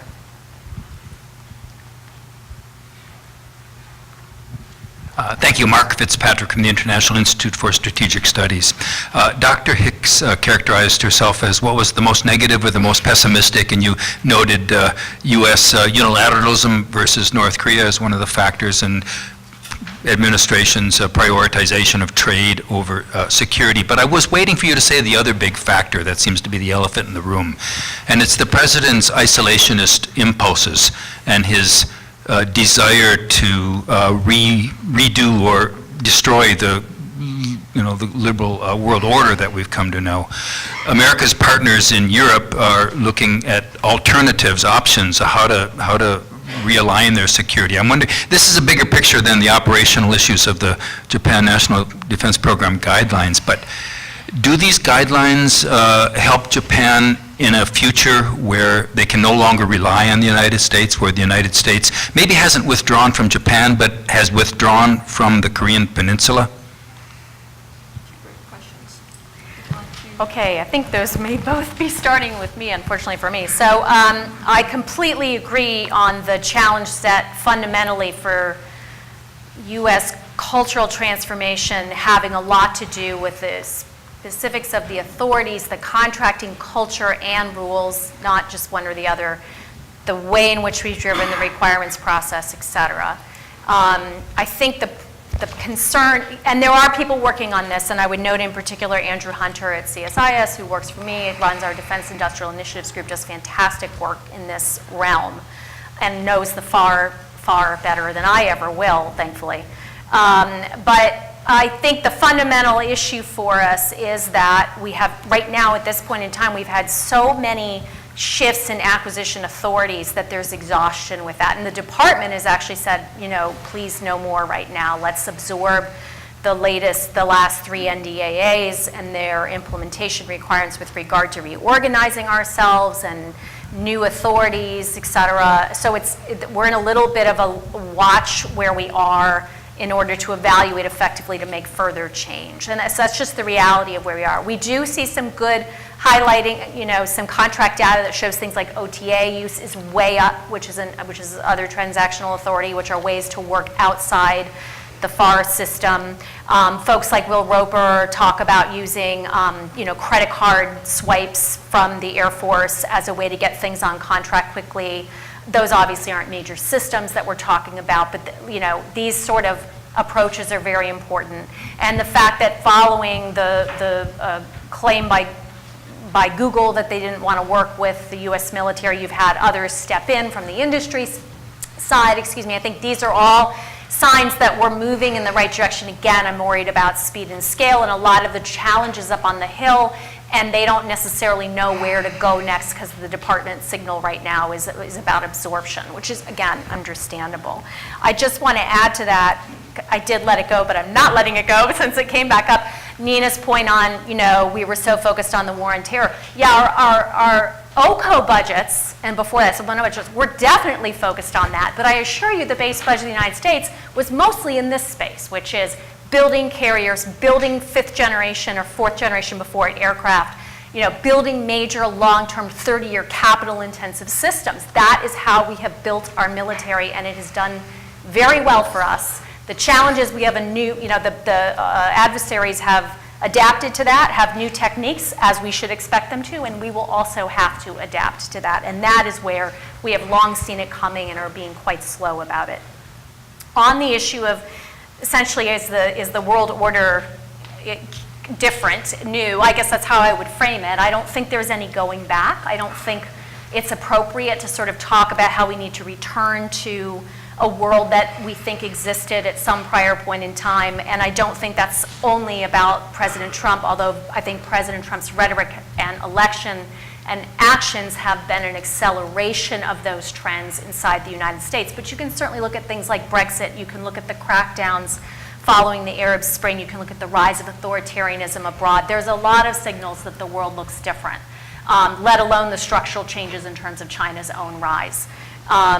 So we have to think about what are the pieces of the former era that are most important to draw forward, and that's where I think the U.S.-Japan alliance is an excellent example of how we want to prioritize and effectively communicate to Americans, Japanese, and others. That is a strategic advantage that the Chinese can't have right now. We hope they could never have. That is an advantage the Russians do not have, the Iranians, the North Koreans, the ability to literally force multiply, economically multiply. These are things we should take from that order that we have been in and draw into the future as priorities. Nina mentioned the NDS emphasis on allies. Deeply challenged inside the administration to kind of carry that forward rhetorically in the midst of all else going on. But I think, again, an important indication that there are some themes, if you will, that make sense under any political regime in the United States to pull forward as keys to our strategic success in any kind of long-term competition. Thank you, Kath. I think I would like to ask for more comments, more responses, but I think we're out of time. So I will close the panel here. I would like to thank the excellent panelists, really lively discussion, really enjoyed it. So thank you so much, and please join me in thanking them.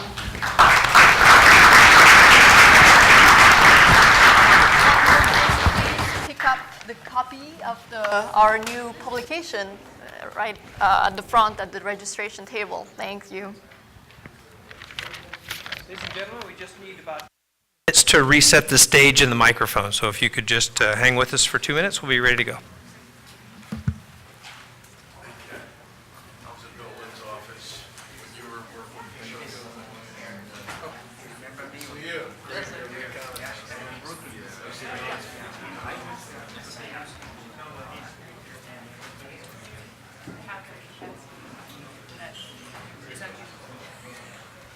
Hi, really good to see you. I recognize your name. We haven't met in person yet. Oh, yeah, we did. That's why your face is familiar too, of course. No, probably set up a briefing sometime, so. Yes. Yes, I mean, there's things we can say and things we can't say, so. Yeah, good to meet you again.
We'll be starting in just a few minutes, but as sometimes happens in the afternoon, we have fewer people, so if you'd like to move forward, I encourage you to please go ahead and move forward.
Whenever you're ready.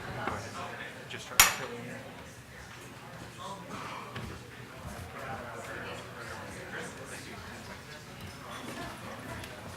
Please take your seats.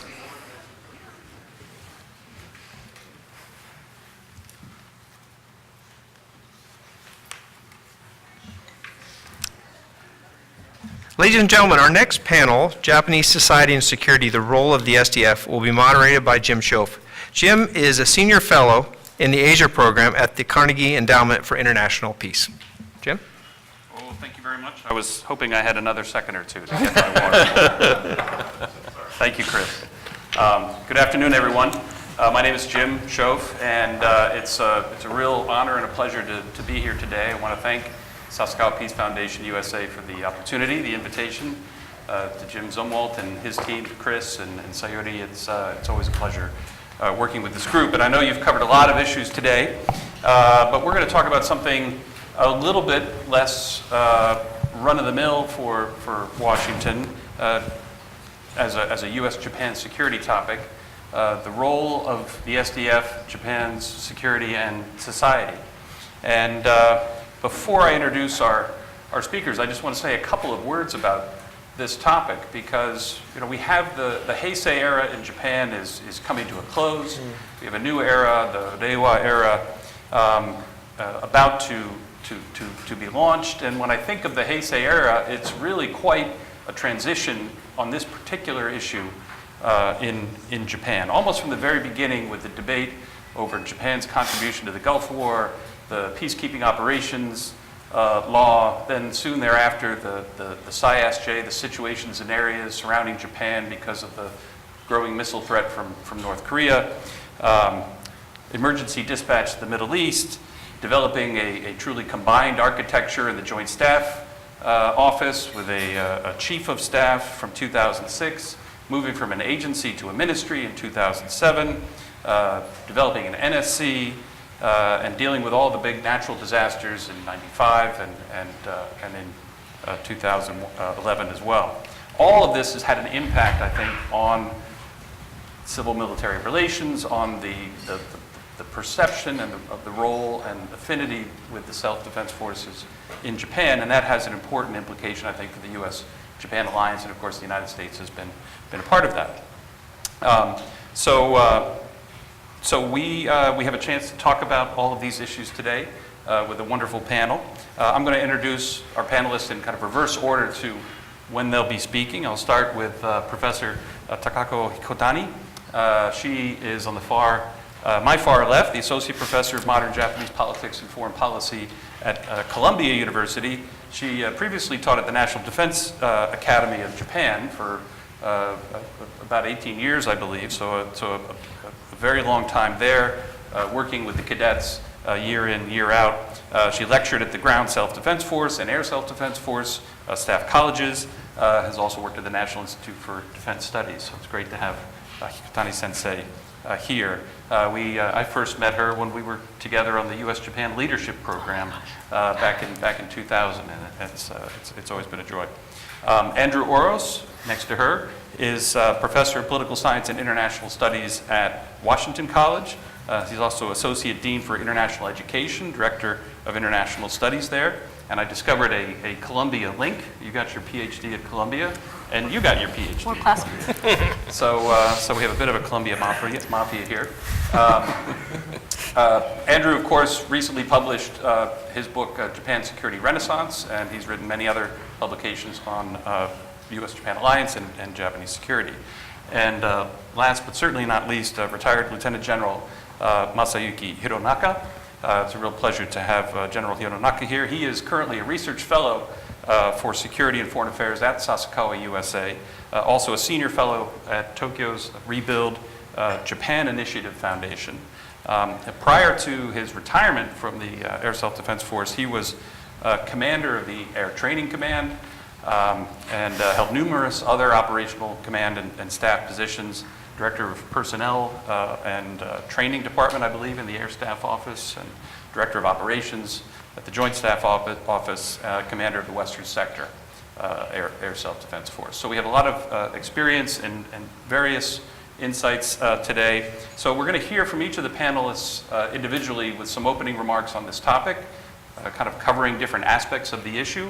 Then I'd like to talk to them about a couple of questions I have on this issue as we look toward the Reiwa era and thinking about what to expect going forward. And then we'd like to invite everyone else's participation as well. So General Hironaka, let me give you the floor first, please. Thank you, Jim.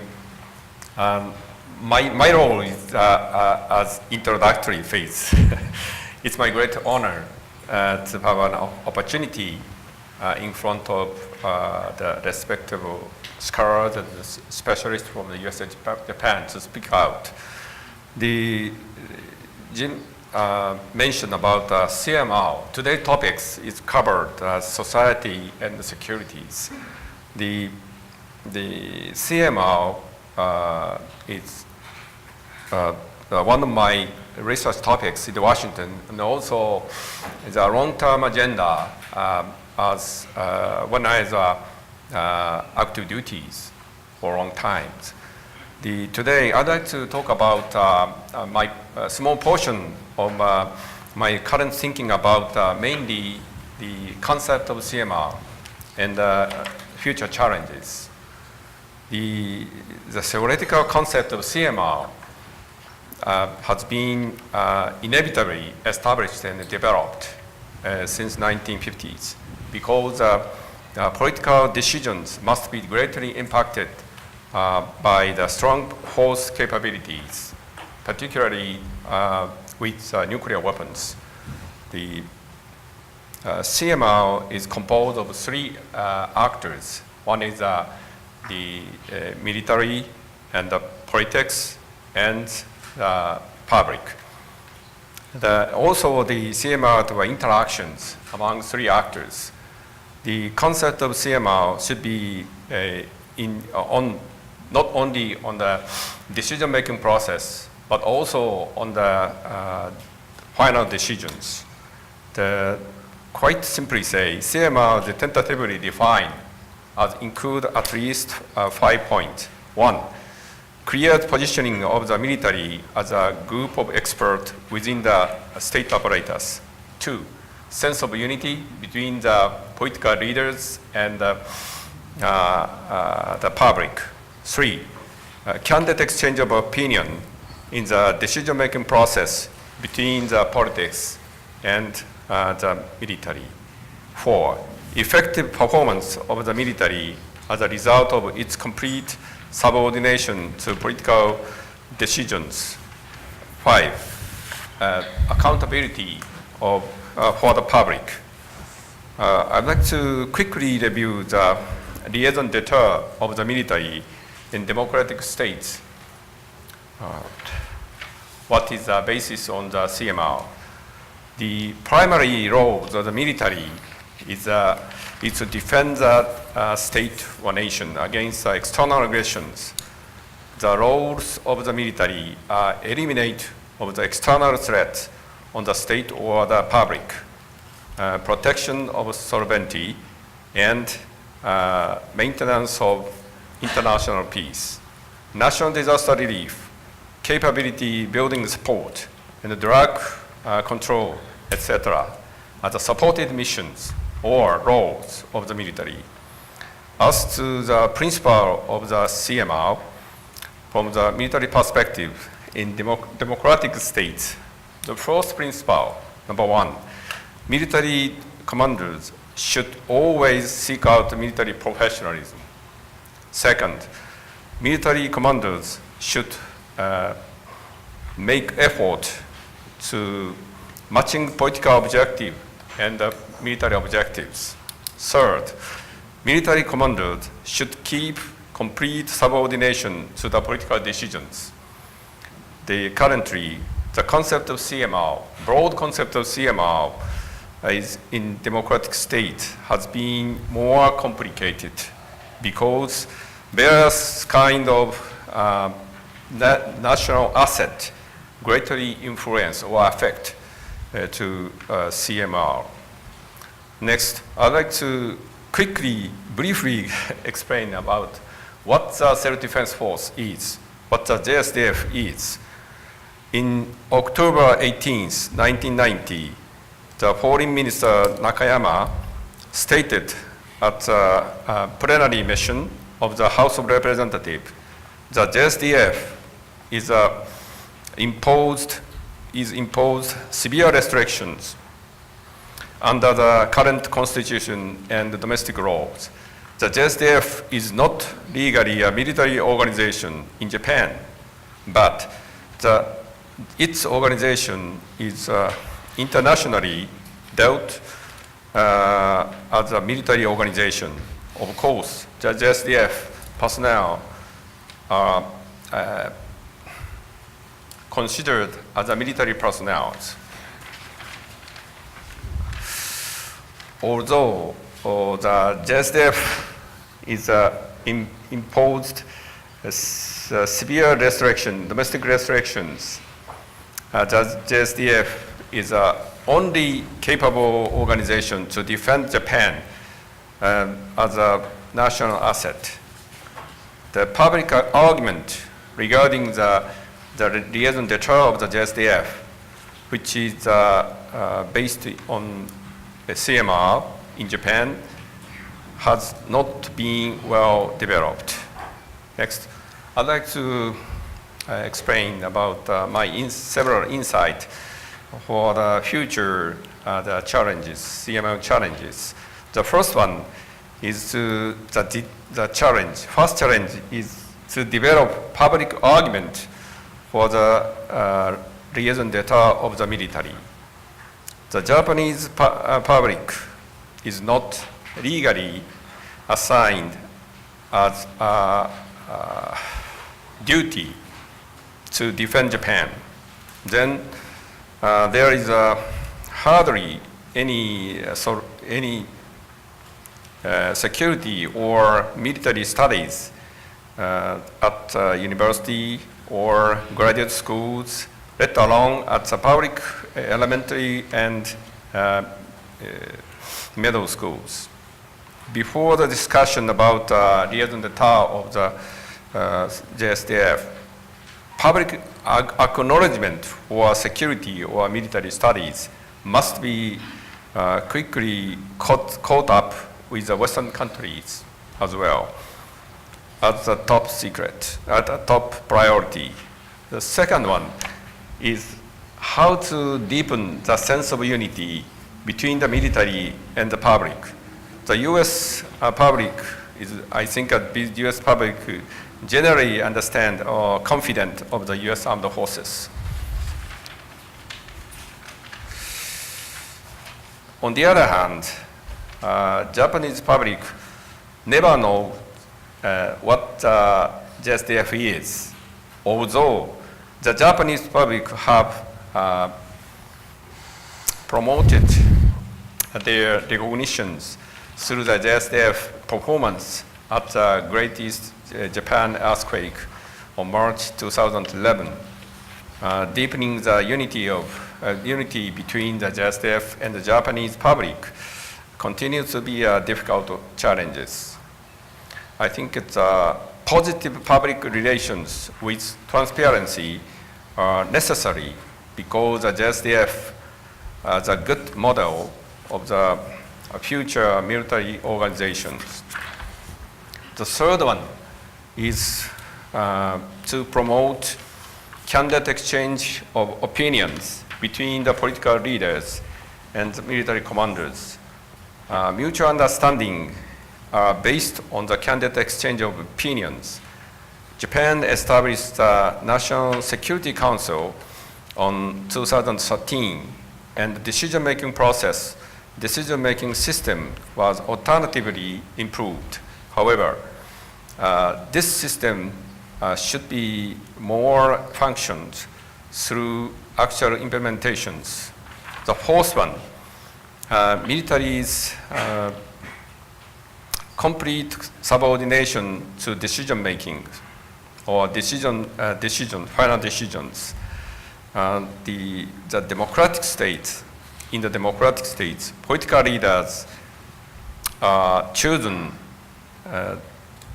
in elections, and their representatives of the public. The final decisions of political leaders are equivalent to decisions by the public. Military commanders need to thoroughly understand this principle through the professional military education well.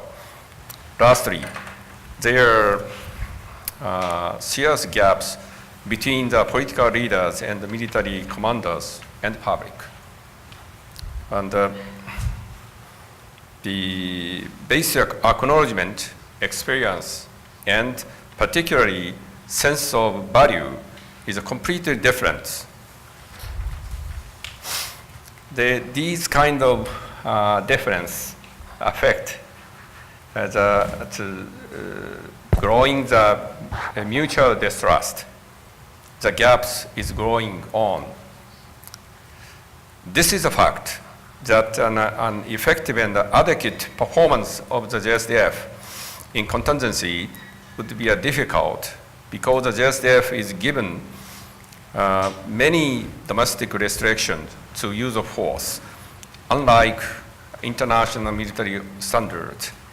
I believe that development of public argument or the liaison d'etat of the JSDF is the most critical challenge in Japan. Each country cherishes the different history, custom, and political regime, and needs to establish its own CMR. The United States experienced many contingencies, but the US still continue to seek out adequate CMR. Japan has to develop their own CMR. That concludes my presentation. Thank you. Thank you very much. You've laid a great foundation for our understanding of civil-military relations, and then when you talk about it in the Japanese context, I'm struck by, in some ways, perhaps things have not changed as much as they seem to on the surface in terms of all the other legal changes, but we can talk a little bit about that in the discussion. Andrew, let me give you a chance to add your views on this topic. Thank you. And thank you to Sasakawa Peace Foundation and Sasakawa USA for the invitation to speak again at this important forum. It's an honor to share a panel with people whose work I greatly admire and who've made great contributions to U.S.-Japan relations, and to be a part of the kind of star-studded program across the day in general. I appreciate General Hironaka's framing remarks, since it gives me an opportunity to go in a somewhat different direction to address the panel topic of Japanese society and security. And in addition, I know that I'll be followed by my fellow Columbia buddy, Dr. Hikotani, who herself has conducted some path-breaking research on issues related to civil-military relations, so I'm sure we'll return to some of those themes. So for those of you in the audience or online who have had the opportunity to hear all of today's discussions, you've been treated to really a tour de force update on different aspects of security challenges Japan faces and the new approaches Japan is taking to address these challenges in a regional context, economic challenges, and Japan's own military structure and capabilities in that last panel. The opening point I'd like to make in my brief remarks is that this sort of barrage of information is also what Japanese society is experiencing as Japanese ponder whether they feel secure and what might make them feel more secure. In my last book, I wrote about what I called a security renaissance that has taken place in Japan over the past decade or so, where new approaches to managing security are more actively debated and less ideologically considered. Although to be sure, there's still plenty of ideology in these discussions, which we could talk about in Q&A. So I was asked to address how Japanese public thinking on security is evolving. And this is a big question, of course. It's a good question, though, because public support for policy change is important in a democracy. And probably most in this audience are familiar with the frequent mass protests in Okinawa over U.S. military presence there. and familiar with the large-scale protests in Tokyo and elsewhere in Japan that were in opposition to the new security legislation that was passed by the Abe government in 2015. In both cases, I think what one sees is a lingering concern among some in Japanese society about Japan being drawn into a fighting war. And I would argue more broadly also that conversely, you could see this as a tremendous success of Japanese security policy in the past 74 years, where not a single soldier, sailor, or aviator has died in combat in over 3 generations. And we might compare this to the US, where this year it's theoretically possible that a soldier or sailor who was deployed to Afghanistan in 2001 might have a child who this year is being deployed to Afghanistan in the longest war in American history. So the context is really quite different. So I think it can't be a surprise that it's not popular among many in the Japanese public that Japan's military forces might also be going into harm's way. But nevertheless, in my last book, In Japan's Security Renaissance, I advanced the argument that public opinion has evolved quite a bit on security-related issues, and that the views of political leaders have evolved even more. And this is true on the right and on the left. It was, after all, the left-leaning Democratic Party of Japan that introduced the sweeping policy changes that might be called a more realist approach to security in their National Defense Program guidelines in 2010, and that essentially the Abe government built on in the 2013 version of that. So I think that shows a change, what I call this renaissance. I think that this change is largely driven externally, however, and that's, as I would read it, kind of one of the main themes of this conference so far today. So there's a greatly changed regional power structure, as we heard about in particular in the first panel this morning. So this very idea of the Indo-Pacific is a new idea. When I first began to study Japan and Japanese security policy, or I took a course that I now teach on the international relations of East Asia, but when I took the course, it was really about the Soviet Union, Japan, and a little bit about China, right? And now you really can't understand Japanese security policy unless you include Southeast Asia, you include India, you include Australia. You know, it's a different sort of region, and that, of course, is requiring different kinds of policies from Japan. We've also heard today, and I think a big driver of this change is the changing U.S. role. So the U.S. also is a declining power in the region relative to other powers in the region. And more recently, there are additional concerns about the U.S. role in the region. And finally, we've also heard somewhat today about the changing nature of military technology and military threats themselves, which are causing a need for new approaches to security. So I mentioned these just briefly because, again, Japanese society and discussions within Japan about how to protect Japan are aware of these kinds of changes. And I think that's really a change in itself. So I'd like to conclude my brief remarks by looking at the future of Japanese society and how this might impact security. And in particular, I mean Japan's future of a shrinking and aging population. This is the subject, shameless plug, of my new research project on the national security implications of demographic shift in East Asia, which will examine not just Japan, but also South Korea, Taiwan, and China. Today, there are 1 million fewer Japanese on the planet than there were at the start of this decade, a shrinkage from 127 to 126 million. And by 2050, Japan is projected to see its population fall below 100 million, with almost half of that 100 million being over the age of 60. Taiwan, South Korea, Hong Kong, and Singapore are all projected to experience population shrinkage in the coming decades, also due to non-replacement birth rates that date from the 1980s. And even China, a developing country, will experience population decline around 2030 due to their one-child policy that was implemented in the 1970s and is still in force in a more relaxed manner. So this projected or actual population shrinkage has implications for each country's military security policies, for their economic growth strategies, and for how their societies manage policies related to childcare, to gender parity in the workplace, and social welfare policies.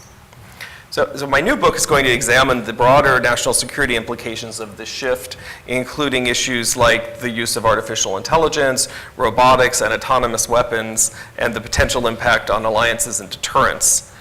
We heard a little bit about these issues in the last panel, but I think that the general consensus among US-Japan security experts is that these issues, such as joint work on artificial intelligence or autonomous weapons, for example, are not well developed in the current US-Japan alliance plans, nor in Japan's own defense planning documents.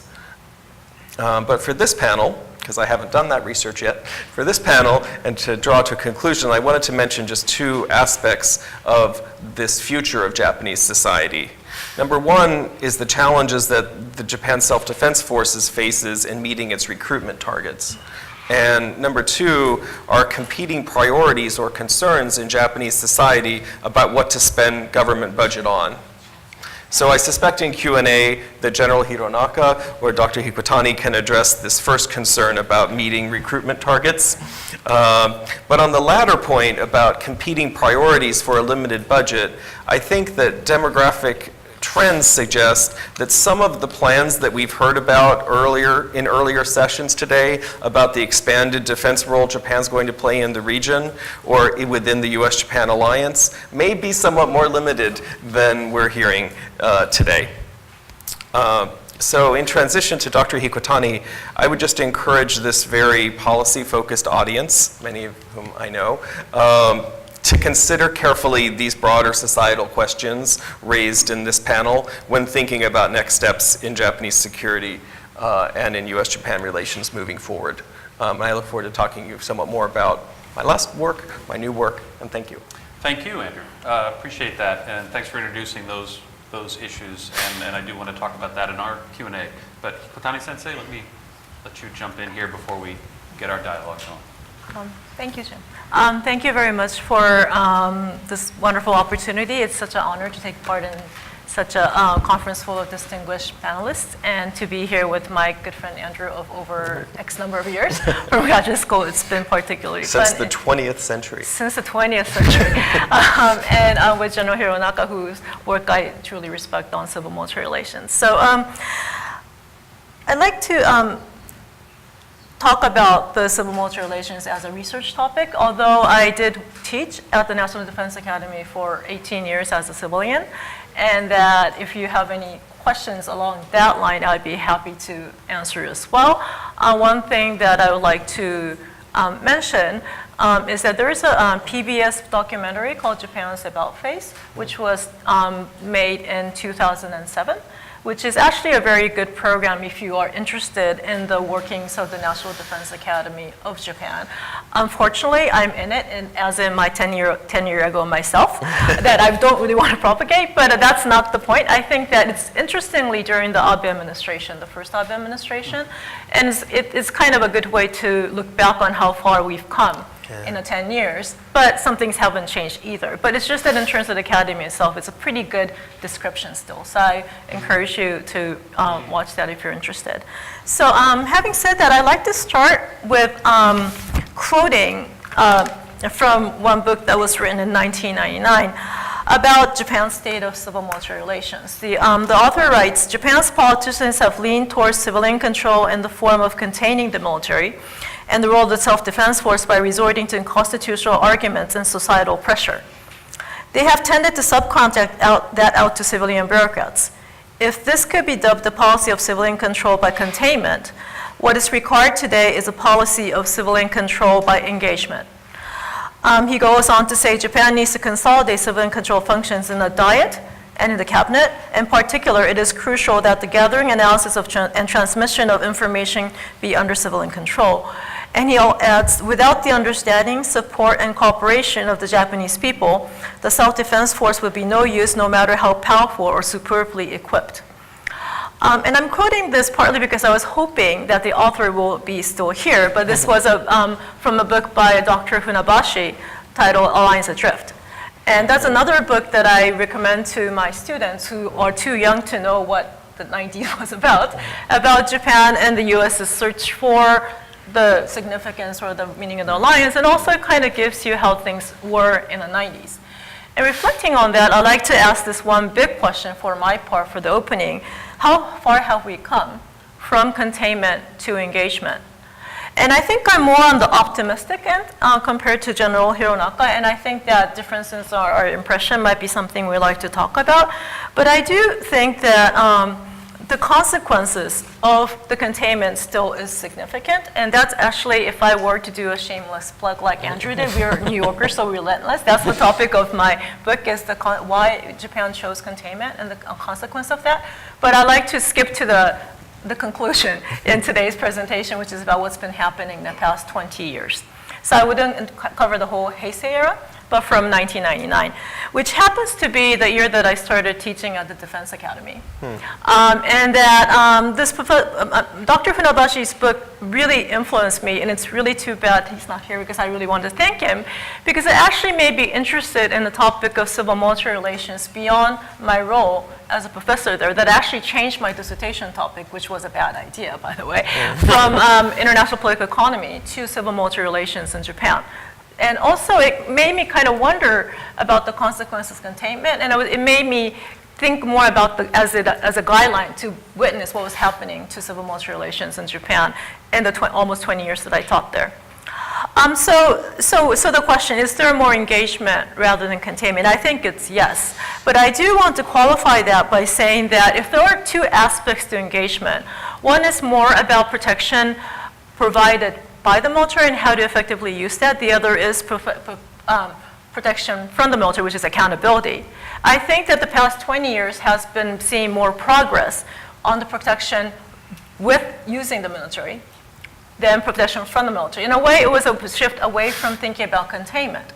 But I don't think that it's actually containment. Engagement only means to control and to be effectively addressed. I think there's two sides of the same coin. And in terms of this language of protection from the military, protection by the military, I wrote a piece in 2004 introducing these two concepts in a way from American civil literature, which kind of had a life of its own and made it to defense reform reports in the Ministry of Defense, because Defense Minister Shiba happened to read academic articles, and I think he quoted me from that. But I think the emphasis in Japan for the past 10 years to 15 years has been to establish protection by the military, or to how to effectively use the self-defense force. And I like to highlight that today. But there's way to go in the accountability part. So let me, and I think I disagree slightly with Andrew that I think the backdrop of the China part is very important. But I don't think this would have happened without the internal domestic changes of there's more political leadership in the system and more prime minister leadership in the system. And that went together with the use of those self-defense forces. So let me highlight things that happened.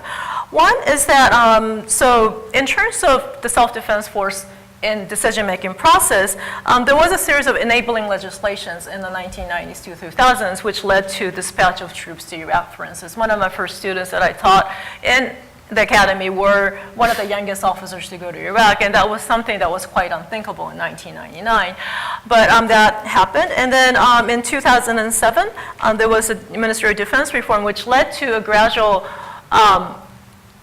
less differentiation of roles, or the civilian bureaucrats and the role of the self-defense officers somewhat more interactive in a way, or it's not sort of a hierarchical relationship as it was said to be before. So there's more collaboration within the Ministry of Defense. And then finally, with the National Security Secretariat and National Security Council, it is notable that within the National Security Secretariat, there are self-defense force officers working there. And one of my first students, who is a she, is a lieutenant colonel from the Japanese Air Self-Defense Force, now working at NSS. And that I take for granted. I think it's wonderful at this point, but I don't think it was thinkable in 1999 that my former student, who is in uniform, will be working at something called the National Security Secretariat. So that's really drastic and new, and that means something in the decision-making process. Some other developments that tend not to be highlighted is that this all happened without changing the Constitution. Maybe we might talk about that. The other is, not that I'm saying that it had to happen, but just to note. The other, I think it's really important that you noted, Andrea, and Yuki noted this morning too, that a lot of developments happen under the DPJ administration. So there's a sense that Japan has basically be under the LDP, and there is a sense within the LDP that they've been the guardians of the self-defense force. But I think important developments happened under the DPJ, and the earthquake 3/11 happened under the DPJ, and the self-defense force worked well. I think that is something to be very proud of from the self-defense force point of view. And also, the third point is that there was no casualty along the way, although there has been overseas dispatches, and there's been people who might have lost their lives, but not in terms of casualty on overseas mission, despite the fact that there has been more overseas mission in the past 20 years. Japan still haven't suffered a casualty abroad, and we might talk about that later. Finally, it's not entirely true that the self-defense forces popularity or confidence in self-defense forces are ever that low. I think there tends to be a perception that Japan is so anti-military and pacifist that people don't appreciate or like the self-defense force. That's not really true. Self-defense force had, in various opinions polls, always had a popularity level of 70% or so. But it's true that the past 20 years, the popularities has spiked. So I'd like to get to that, some figures. So to sum up, in terms of the engagement phase, especially in the executive level or the cabinet level, there has been more of the self-defense force presence in the decision-making process, which led to, of course, there's challenges. I think the previous panel talked about the challenges at the NSS and decision-making and more emphasis that has to go into play for jointness and whole of government approach. But it's just that in the past 20 years, if I were to look at a crystal ball, I don't think we would have come this far. Part of it is externally driven, but part of it is also that Japanese politics itself has become more politically driven and more centralized at the prime minister level, and that kind of went together in a way. So what are the challenges ahead? I'm very happy that General Hironaka mentioned the gap issue, because the civil-military gap is a big topic in the literature in the U.S. Civil-military relations study. And I did a survey in 2004 and 2014 of self-defense force officers and trying to have like a small civilian elite sample to compare with what's the case in the U.S. In the case of the U.S., mostly the civilian elites tends to be more liberal, like very liberal, and that the military is more conservative. And I wanted to test that in terms of Japan by both comparing it with the surveys that took place in the U.S., asking those questions, and also contrasting it with the biannual, I guess that's once in 3 years maybe, the Cabinet Administrative Office poll that is done by the Japanese government, and try to piggyback on that to see if there's any difference between the Japanese public and the self-defense force. And unfortunately, the civilian elite sample was quite limited, so I'd rather not really highlight that too much, because I think statistically, and it's not that certain. I think the challenges ahead, like one, in terms of civil-military gap, is not so much between the self-defense force officers and the civilian elite. I think part of the reason why we've seen the developments so far is there's actually quite a convergence at the elite level or the decision-making participants level about the importance of the U.S.-Japan alliance. So and there's slightly different at the public level. Let me highlight that. So although if you look at the question of what is the best way to keep Japan safe, in the Cabinet Administrator's Office poll, most recent one, the public in 2016 says 84.6% is the U.S.-Japan alliance. In 2018, 81.9% is U.S.-Japan alliance. And in my survey in 2014, civilian elite said 88% said that just the best way to go, and self-defense force officers said 82%. So that level, it looks the same. But I think what's important to note is that if you ask the question, what is whether or not the U.S.-Japan contributes to peace and security of Japan, if you add the number of yes and relatively yes, the public also is about 80%, a little bit more, and the self-defense force is 97.5%, and civilian elite is 95.4%. But I think the difference is that in the civilian elite and self-defense force sample, it's more than 70% say that, give a straightforward yes. But compared to that, the public, the proportion that says yes is about 38.5% in 2016 and 29.9% in 2018. So the point I want to make is that as an aggregate and compared to other options, Japan, the public and the elites are on the same page with regards to confidence in alliance.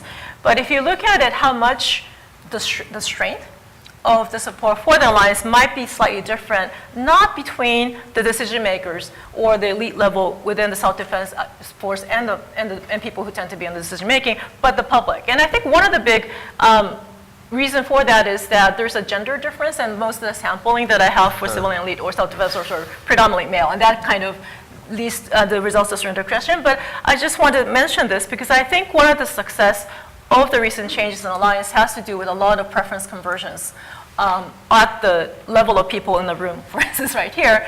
But the support might be slightly different among the public, and that's just in terms of when you look at the civil military graph. It's not that glaring, but that might be something interesting to keep in mind.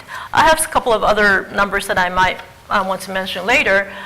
But finally, I like to get to the issue of trust, and to give you some numbers. So it was widely reported in Nikkei newspaper in January 2018 that the self-defense was the most trustworthy institution compared to other institutions. 60% answered the self-defense force, followed by the court system, 47%. And of course, as in many democratic countries, Diet members was the highest among the not trustworthy, with 56% saying not. And that is surprising, but I think what's more interesting is comparing the number in a way that asks the question of trust in a scale of 1 to 5. And this was done by a survey company, Chuo Keizaisha, in 2012. And the average for self-defense force was 3.7, like 5 being very trustworthy and 1 being not trustworthy. And 18.9% gave a straight 5, and only 2% said yes. As opposed to politicians, 32.9% says 1, and only 0.2% said 5. And it's actually pretty much the same for the bureaucrats. The reason why I say this is this all really good news? Of course it's wonderful that there's trust in the self-defense forces. But you have to kind of think of it, sort of this happened, I think this is sort of a similar thing in the US. Is it good that there's such low trust in the politicians and high trust in the self-defense forces? You have to kind of be careful what you're wishing for. And also the other thing that I'm actually going to do a survey experiment with a colleague from West Point is what do they mean by trust? Or how deep is this trust? Whether the Japanese people have trust in self-defense force because they come in case of disasters, or is it because they have trust in decision-making process? We're going to do some survey experiments to explore what exactly and who exactly trusts the self-defense force. I'm just throwing these numbers because I think it might be not quite what you thought in terms of what the perception of the self-defense force might be. And I don't think that it's not that I don't mean to say that it happened in the past 20 years. But it has been quite high, but it's exceptionally high right now. And what do you make of that, I think, is something to keep in mind. And also, finally, in terms of the accountability issue, I don't want to elaborate too much because this is more of my research side, which is really nitty-gritty. But the peace and security legislation that passed actually has a lot of provisions for the Diet to play a role in case of different types of situations, that there could be acting as if I use a poli-sci drug, and veto points. And although we don't really see that because both the LDP and its coalition controls both upper house and lower house, in the Japanese Westminster system, the upper house is relatively strong.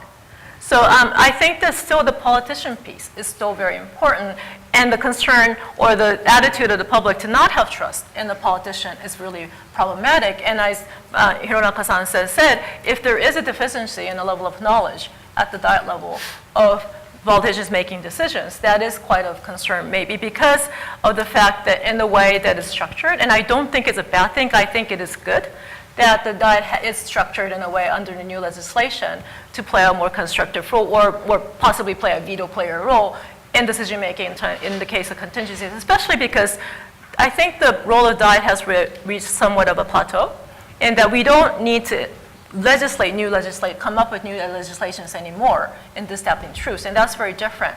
And we haven't really quite seen that yet, but I think this is going to change the role of the diet in a way that it's, and not many people have questioned, what do we expect in a democratic system? We, as Japanese public, select the politicians to make the decision. And as General Hironaka said, they're the final people who are supposed to be making decisions, and the trust being so low in these kind of decision-making process, what can we do as the public to seek accountability in the self-defense force? Since I think there is still a misperception that in Japan, the Constitution keeps the self-defense force in check. And I don't think that's quite correct, because the Constitution is prohibiting the politicians to use the self-defense force in a way, and so the impact is more direct. And I think we have to kind of go beyond that and think of the democratic process for thinking about the self-defense force, not just in terms of enabling, but also in terms of accountability. And sorry for going so long.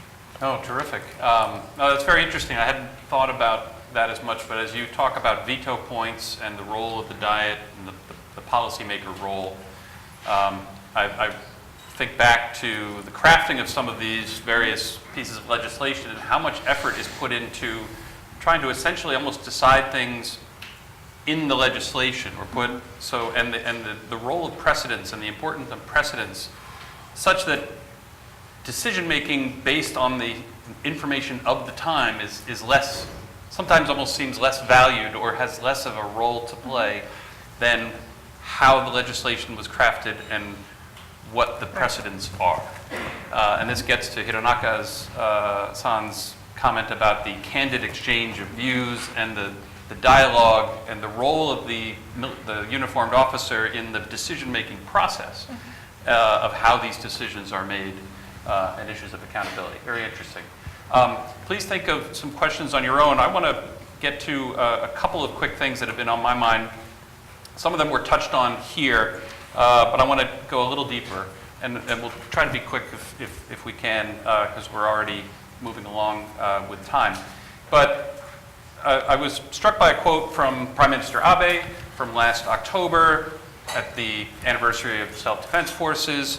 He was talking about his goal of revising the Constitution, Article 9, related to the self-defense forces, and kind of clarifying that the self-defense forces should be constitutional. He said, "You have gained public trust with your own hands. Now it's time to fulfill our responsibility as politicians to accommodate an environment where all in the self-defense force can accomplish their duties with a sense of pride." So my question is it necessary to revise the Constitution for the self-defense forces to be able to have a sufficient or stable level of pride in your mind? I think it's better to ask the general than us. Or, well, I can start off by saying that, in a way, if I were a politician who wanted to change the Constitution, if I looked at the opinion polls reflecting how much that the public trusts the self-defense force and likes the self-defense forces, I think it's a really good idea to kind of stroke that feeling and say that why aren't you supporting constitutional reform if you actually appreciate the self-defense force in the way you did.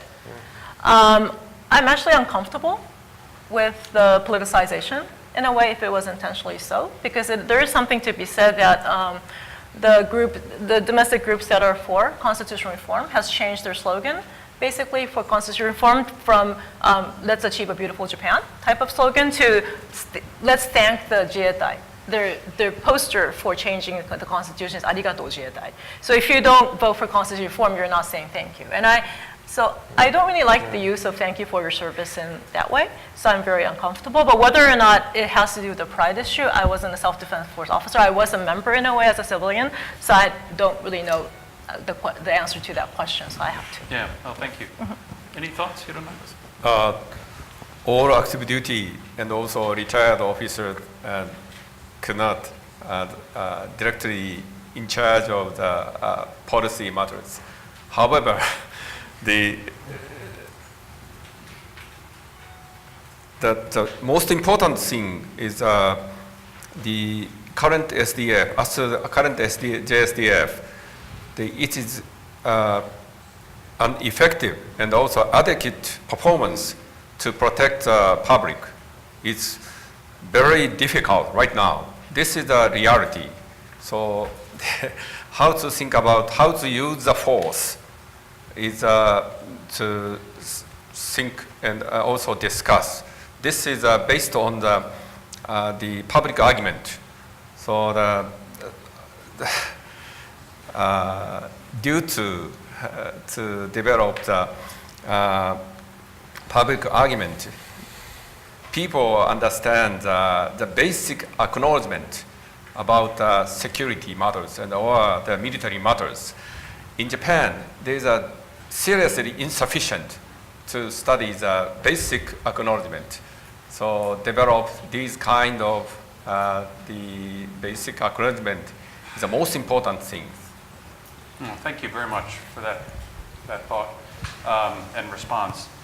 One other quick question before I turn it over to the audience. As you've heard during the NDPG discussion and other discussions today, certainly there's a growing emphasis in the U.S.-Japan alliance on interoperability, on integration of missions and activities, on jointness within the Japanese self-defense forces.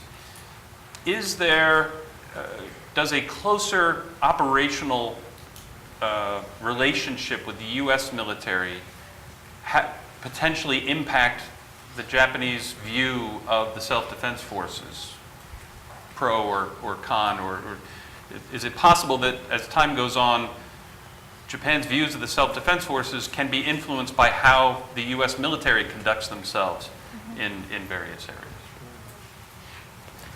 areas? I think that it does potentially have an impact, but I'm interested to hear my co-panelists' views. I think what I'm concerned about, I think what many in sort of Japanese society broadly are worried about this idea of Japan being entrapped in foreign wars or conflicts that they didn't initiate. And so the more that the self-defense forces are associated with as a kind of integrated force with U.S. forces, the less the self-defense forces have their own identity and decision-making. And I think that it does potentially, like if taken to an extreme, call into question civil-military relations. Professor Hikutani mentioned a polling point. Let me mention one other one that kind of relates to this. It goes back to the dispatch of self-defense force, of the ground self-defense forces to Iraq in the Koizumi period. And what I find really interesting about that is if you look at the level of public support for that deployment, and of course it was in non-combat roles, right, purifying water and building some bridges, the support was lowest before the deployment. And then after the forces were deployed, there was a kind of rally around the flag effect, and support was a little bit higher. But then support really jumped once the forces came back and nobody was hurt. So I think that what that shows is that I think the Japanese most support the current role of the self-defense forces, which is to protect Japan in the event Japan is attacked and to help in the case of natural emergencies or natural disasters. Thank you. I want to give people in the audience a chance to ask a question. Just raise your hand and we'll have microphones coming to you. I have two gentlemen here. We'll take two questions back to back. Steve Winters, independent consultant. I think I addressed this to Professor Hikutani, particularly because you had such a long encounter with Japanese cadets. To give the background, when I was in Japan, we visited the Mitsubishi Auto Factory, which is near the Seto Ohashi Bridge, a tremendous industrial plant. And one of my Japanese students said to me after this wonderful tour, he said, "Professor, there's one thing they're not telling you on this tour." I said, "Well, what's that?" He said, why we Japanese are so proud of this plant. And I said, "What?" He said, "This is where we made the Zero fighter during World War II." So, you know, I can give many, many examples of a feeling of pride in the Japan's military past, and that goes into the popular culture. For instance, you take the famous thing from decades ago, the anime space battleship Yamato, or you take the anime and manga series Silent Service, and so forth and so on, or all the samurai films.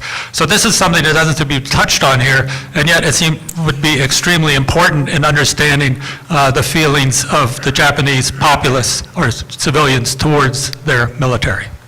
And we have the new movie Ibuki. Kubuki? Ibuki. Ibuki. To add to the mix. Gentleman here. Yes, I'm Russell King. I was formerly a surface line officer on the aircraft carrier Midway from 1979 to 82, and the home port in Yokosuka at the time. My question's for Professor Oros. You mentioned China's one-child policy and more relaxed policies, I believe, but does the Chinese government practice forced abortion in order to enforce these policies, and do Chinese couples sometimes elect to selectively abort a female child because they'd like to get a boy under the child limitation policies? And does that result in a disproportionate number of males in Chinese society? I'm not sure if Andrew's the right person to ask, or if we're right on topic there. Let me just add one question from this woman here. Beata Bohorodycz, Siger Center for Asian Studies, visiting fellow from Poland. Just a short question to any of the panelists. How strong is, frustration or dissatisfaction of the military with the status quo, with the constitution? Because this is the voice that you never really get to hear. Is there any, and if it's strong? Thank you. Okay. So kind of a general question also about, maybe we expanded about the views from the military, the cadets, the officers themselves as part of this, and maybe you can shed a little light on that. I don't think we in the United States have a good appreciation for who becomes a soldier, sailor, airman in Japan, and has that composition of those people changed and evolved over time. So we have a couple of questions. I'll turn back to the panel to address some of that. You should go first. Well, I'll just respond briefly to the second question about China and the gender disparity in the Chinese population today. So we can see by the demographic gap in women in the Chinese society that this clearly was due to selective abortion in the past. So there are more men than women in Chinese society. And there is some scholarly literature about some of the implications of that, about men who will unlikely be able to marry as a result of that, and how that might have national security implications, which is something that I'm looking into for my new book. Whether there are forced abortions in China today, it's not something that I know about one way or the other, but certainly there were many documented cases of that in the past when the one-child policy was more rigorously enforced. The one-child policy today has been completely abandoned in a number of urban areas where there's already a below replacement birth rate, and it was never enforced for certain ethnic groups and in certain regions. Please, General Hironaka, do you want to Thank address you. the question about the views from self-defense forces? Yeah, generally, in Japan, the people enjoy the day by day, everyday routine works, but they are concerning about invisible for the future. So the problem is, I think it's Japanese public have to be awareness about the Japan has already become the matured democratic states. So if so, Japan have to think about what the appropriate powers, have to powers, to the tightly linked with to amendment and others and the constitution and others. That is political discussions, maybe the public argument. So again, Japan has already be matured democratic state. This is a very important awareness. For let me try to address the pop culture movie question with the pride question. As for the movie question, there's actually scholarly research done on the relationship between the self-defense force and the movies. And that I think was more interesting to know, to look at which movies the self-defense force collaborated on and which they did not. And so it's not a new phenomenon. JETA has collaborated on Godzilla movies from the past, but it's true that you do see more recently. And especially I think, just to note the Kubo Ibuku, I haven't seen it because it hasn't been shown yet even in Japan, but I just saw a 90-second clip. And I think it's related to your question, so let me introduce. I haven't read the whole cartoon series, although I have to admit I have the whole series at home, or it's actually my son's, so I haven't read it. But so there's a clip that's showing in the 90-second thing, which is like the captain who is an Air Force guy who's going to be the captain of the Air Force carrier, aircraft carrier. And the second in command who is a Navy guy, and that I don't think is realistic. But anyway, the Air Force guy says, the Navy guy, the second in command says, should we take, like when things gets very iffy, and they're going to be discussing whether it should attack the enemy in an island situation, the second in command guy says, shouldn't we be proud of the last 75 years of self-defense force history that we haven't had any casualty amongst their troops? And then the captain, the Air Force guy, who is portrayed as being a little bit more bullish or hawkish, says that shouldn't we be more proud that we kept all the people of Tokyo and Japan safe in the past 75 years, and don't we have a role to play now? And if it's going to mean that we're going to be suffering, isn't that what we're supposed to be here for? And that's like the highlight, at least it was in a 90-second clip. I don't know how that's going to play out in the movie, so I'm not, but I think it's true that although the movies, I think, are getting to these questions more, and I think that might have some impact on the self-defense forces. So I don't think it's a reflection of the society becoming more militaristic. It is true that there is a clientele that might be more militaristic in nature, but I don't think it reflects the whole country in a way that you might want to suspect from these movies coming out. But I think the most recent one is interesting because it's about the year 2000 XX, and it's about a country, and it's about island defense. So it really talks about something that we talked about in a previous panel in an interesting way. So it might be interesting for experts to look at it. Having said that, I don't really know if that has much to do with who comes to the self-defense, National Defense Academy. Most cadets in my past 18 years come more because they want to do public service, and also for economic reasons because you don't have to pay tuition, and there's actually no obligation to serve in terms of like a legal obligation at this point. So in a way, they do the surveys of entry-level cadets every year, and they come. I don't buy the argument. It always comes out every year that we're doing some kind of a poverty recruitment. We're only like there's like the economic conscription or something. I don't really buy that. Not all cadets come from that kind of background, but there is some economic reason and more public service reason, more importantly, that they might thinking of other careers working for government or working for the foreign ministry because if they want to go abroad. And that's the type of students we get. So it's not those who are watching those kind of movies necessarily. And a quarter comes from Kyushu. So that's kind of a consistent thing, which is kind of interesting. And finally, for the pride issue, I only have anecdotes and I don't know how to add it up. And the reason why I did surveys is that I wasn't too sure what to do with the anecdotes I have by encountering the cadets and officers that I know. And the general sense is that to respond to the question of confidence and trust, the survey results suggest that the self-defense force officers are a lot more confident than you might think about their work, not in light of the Constitution, because I didn't really ask the Constitution question, and that they are very proud and confident about what they do, and it's been consistent in 2014. The other is to extent to which, as I mentioned, they see themselves the way to go to be part of the U.S.-Japan alliance. And I think if there's any fear of the Japanese self-defense force being frustrated by being a junior partner to the U.S. military, that you don't really see as much. And so that might be something that is rather unexpected. And so from what I can tell, since I read Dr. Funabashi was going in, I kind of thought that I'm teaching at an institution who feels that they're contained all the time.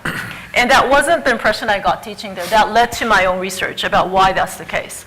And I think right now what it shows is that I think people have different feelings about whether or not the Constitution goes against their sense of worthiness in terms of being an officer. I think there's personal differences. I haven't been able to pin down where the personal differences come from. But in terms of what they do and the job they do, I think they're very proud and very professional in what they do, as in the survey. Yeah. Well, I'd like to talk more about this, but we have another discussion slated to come up next, which is an important discussion among our government officials. I really want to thank you all. You've all contributed a lot to our deeper understanding of these issues, and I'm fascinated with even just scratching the surface as we did here today. So please join me in thanking our panelists.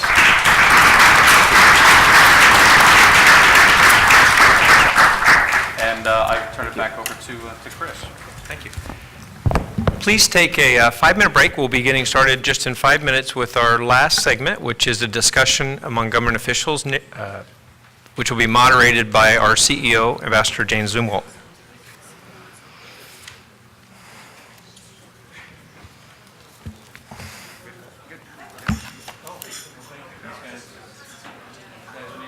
Thank you. Pardon me. A lot of interesting questions. It's a big question. Big question because Japan is really to change, then it's have to get away from this thinking that CMR into a flexible. Yeah, and I think since I've progressed so much on the effective side, I think there has to be the accountability side. Otherwise, there will be issues along the way. And as I said, I don't think it's a landmine, but there's a lot of things in personal security legislation that will lead to standstill, which will be a problem for the long. I mean, I was a little discouraged in the 2015 legislation that the whole discussion seems to be in terms of concrete examples. If there is this ship and it's 1 mile away from this ship and this happens, will you shoot or not? Are you coming down?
Okay, just give me a few minutes to get them back in their seats. I gave them a quick break, so I'm sorry.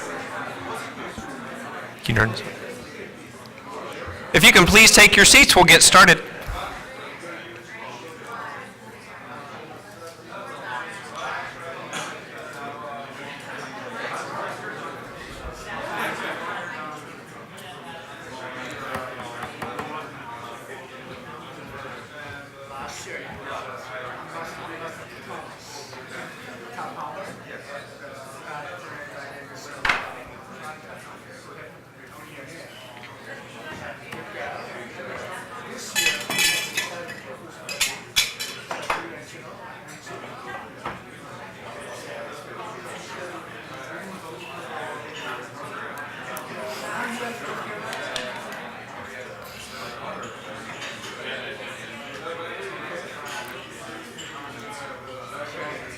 Ladies and gentlemen, please take your seats.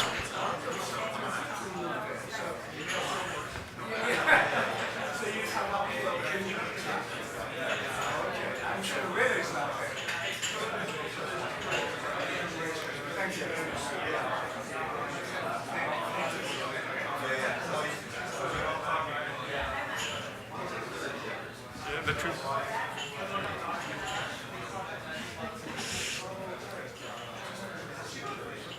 Thank you.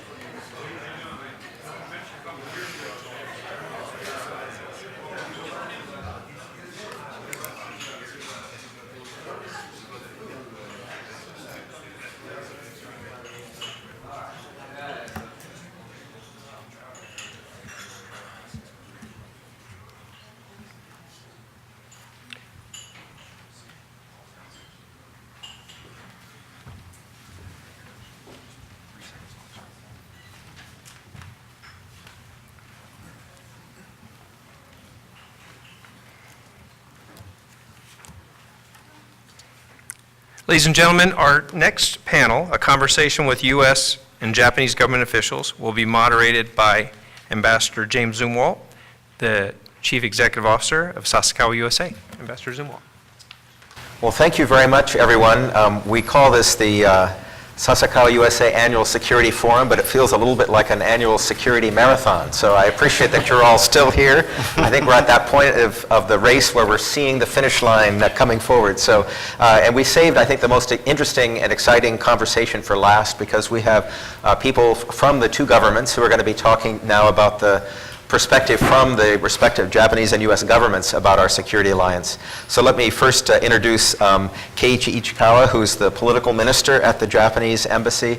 His bio is on page 11 of our program, so I'm not going to go through all that, but he's had a long career of distinction and one of the few Japanese who I think who has worked both for a Democratic Party of Japan and an LDP Diet member. So you've managed to really show the nonpartisan nature of U.S.-Japan security issues.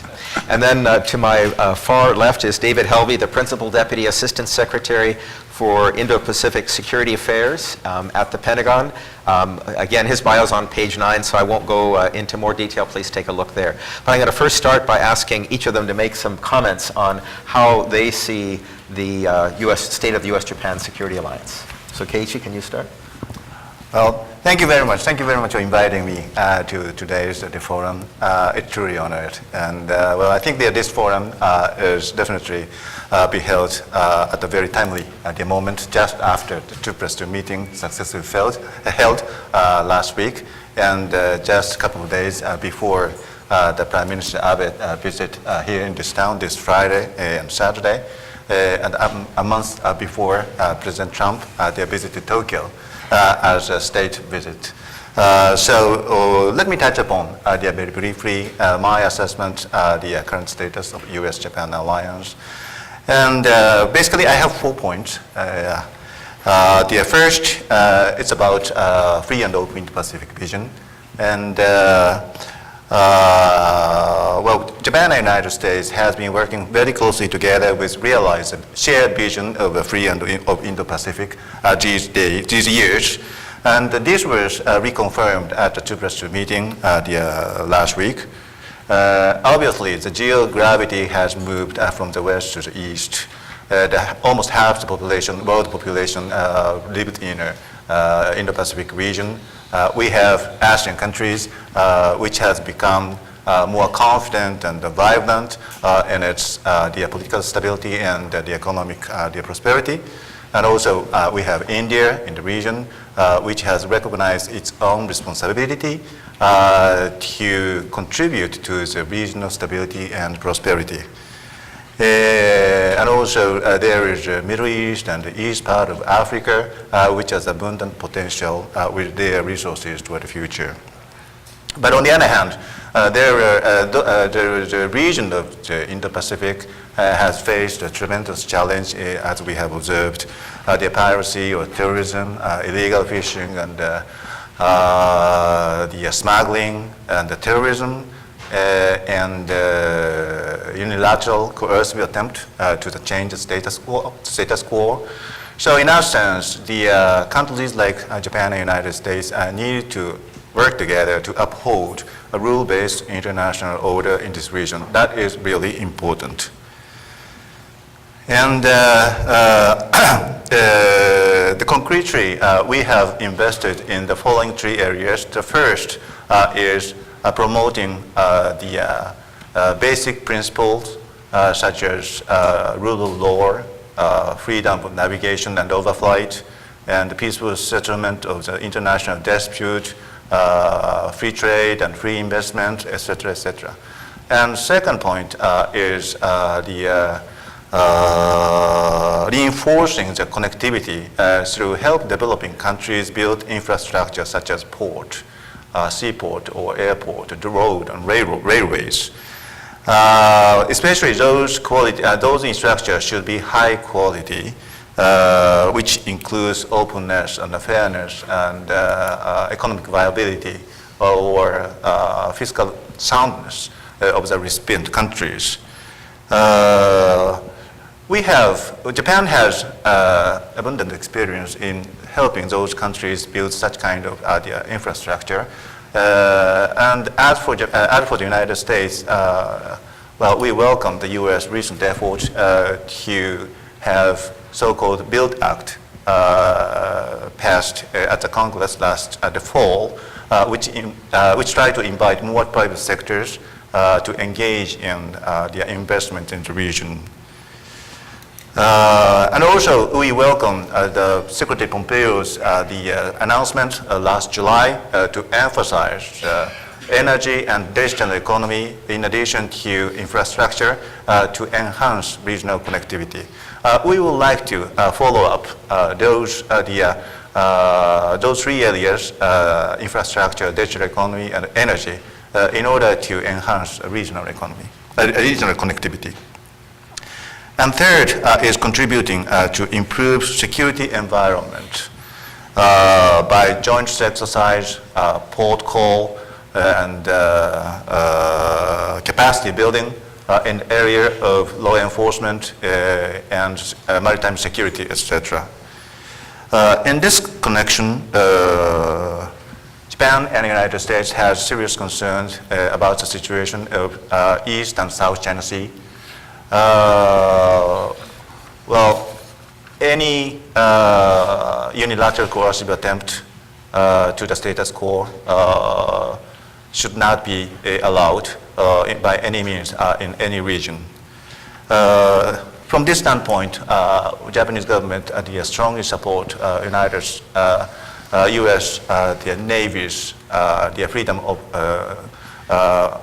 of navigation operation in the region. And let me turn to the next item, that is North Korea. Both countries will keep working together to achieve CVID, the comprehensive, verifiable, irreversible dismantlement of North Koreans' weapons of mass destruction and ballistic missiles of all ranges. And well, in this connection, it's very important it's important for all the countries to implement the UN Security Council resolution in a complete manner. Any loophole should not be allowed. In this connection, preventing a ship-to-ship transfer in the region is quite important. And we are very glad to have more countries like the Australia, the UK, or Canada, or New Zealand come on board to cooperate with us. So such international cooperation to implement the Security Council sanctions is very important.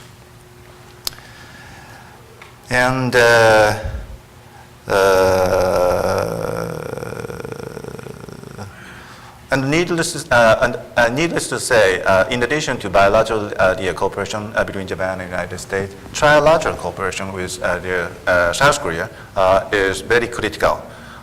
So both policy dialogue as well as a joint exercise need to be carried out in a constant manner. And also we are very grateful of the US government and President Trump to raise the abduction issue at the occasion of the summit meeting with Kim Jong-un. And let me turn to the third point, that is something related to defense and security cooperation. Japan and the United States has had meaningful discussion on ways to enhance alliance deterrence and response capability facing the deteriorating international security situation. Especially, it's great to be able to discuss based on the mutual documents, mutual strategic documents recently issued by respective countries. On our side, NDPG, and your side is NDS. So based on those the basic documents, which are well aligned at a strategic level, we agree to reinforce our cooperation in new areas such as space and cyber and electromagnetic. Those new areas of cooperation should be pursued from now on. And also, let me emphasize one thing agreed at the occasion of 2+2 last week. It was about cyberspace. That is, cyber attack could constitute an armed attack under Article 5 of the Japan-US the security treaty. That is very important, significant, one step forward. And fourth, let me tell you the importance of development of trilateral and quadrilateral dialogue or cooperation in various manners, having Japan and US alliance at its core. I already mentioned the importance of the trilateral with ROK, but there are various kinds of the minilateral cooperation, such as Australia. Australia is very important because they share the sea lanes of the communication with us in South China Sea, West Pacific, and Indian Ocean. India, under the Prime Minister Modi's leadership, has a growing motivation to engage in the issues of Indo-Pacific. That is quite welcome. In this context, so-called Quad is a group of 4 democratic countries which can share the democratic vision and perspective and a future, toward the future. So in that sense, it's worth discussing from time to time, discuss the issues of mutual concerns to identify what kind of cooperation and contribution should be possible. And in addition to Australia, New Zealand is also an important ally, important partner, especially in the context of cooperation with the countries in the South Pacific. I also want to emphasize European countries' the engagement with this region, especially UK, Britain, and France are highly motivated to getting more involved in this region, sending their fleets and the aircraft to the region. And especially France has recognized itself as a Pacific country because they have the territory in this region. So I think these 2 countries are very, very welcome for our perspective. And recently, the EU also has growing interest in this region, issuing their strategy about the connectivity, which encompass not only European theater, but also Indo-Pacific. That demonstrates their growing interest in this region.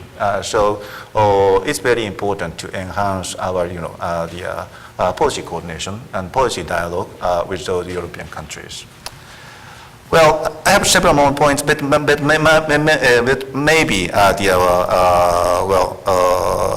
I had better stop here. And anyway, there are growing opportunities and challenges they are in front of us. And it's very important to seize the opportunity to mitigate the risks and challenges for the region. So let me stop here. Thank you very much. No, thank you very much. Yeah, David, could you give us your perspectives on the recent 2+2 meeting in Washington? Sure, I'd be happy to do it. And thanks a lot, Jim, and of course Admiral Blair, and thank you, the people that are here out in the audience for the opportunity to be here today. It's the 6th annual conference of the Sasakawa Peace Foundation. It's the first time for me to be here, but I'm really glad again to have the opportunity. When you look out and you see the wealth of the experience and the expertise, both in terms of Asia watchers and Japan watchers, it's truly impressive. And it's a real privilege to be counted among you today. The timing of this conference, as Ambassador Zumwalt mentioned, is particularly important. In fact, it couldn't be better when you think about it. We're fresh on the heels of the most recent 2+2 meeting that we had last week right here in Washington, D.C., April 19th. And I think if you were to try to pick one or two words that kind of came out of it, I think alignment would be one of them. And I think the alignment was so strong that I think the two presenters here, we could have exchanged our talking points because I think we're covering a lot of the same ground. So I think I'll just kind of provide some brief summaries, but I think in doing so, you'll see that there is a profound degree of alignment between the United States and Japan as allies in how we see the region and how we see opportunities and challenges ahead. So the 2+2 meeting last week reinforced that the United States-Japan alliance is the cornerstone for peace and stability and security of a free and open Indo-Pacific. The U.S.-Japan alliance today is strong as it's ever been. As Secretary Pompeo noted, the U.S.-Japan alliance has adapted to every challenge that our two countries have faced. And I would say that today's circumstances are no different. Witness the profound alignment between our values and our future visions as reflected in the free and open Indo-Pacific concept. This is not just something that's shared by the United States and Japan, but it's shared by many countries around the region. The profound alignment in terms of our strategies, our national defense strategy and Japan's national defense program guidelines, and how we're both, through those strategies, rising to the challenge of competition and to a return to the sorts of great power rivalries that defined past era. The profound alignment in the tasks before us and the work that we're doing together to implement, continue our implementation of the 2015 revised defense guidelines for the U.S.-Japan alliance. So today we remain very much focused on achieving the final fully verified denuclearization of North Korea and the need to continue pressing North Korea to abandon its weapons of mass destruction programs and ballistic missile programs. We share concern about the erosion of the rules-based order that's enabled the relative peace and growing prosperity in the region, certainly something that we all have benefited from.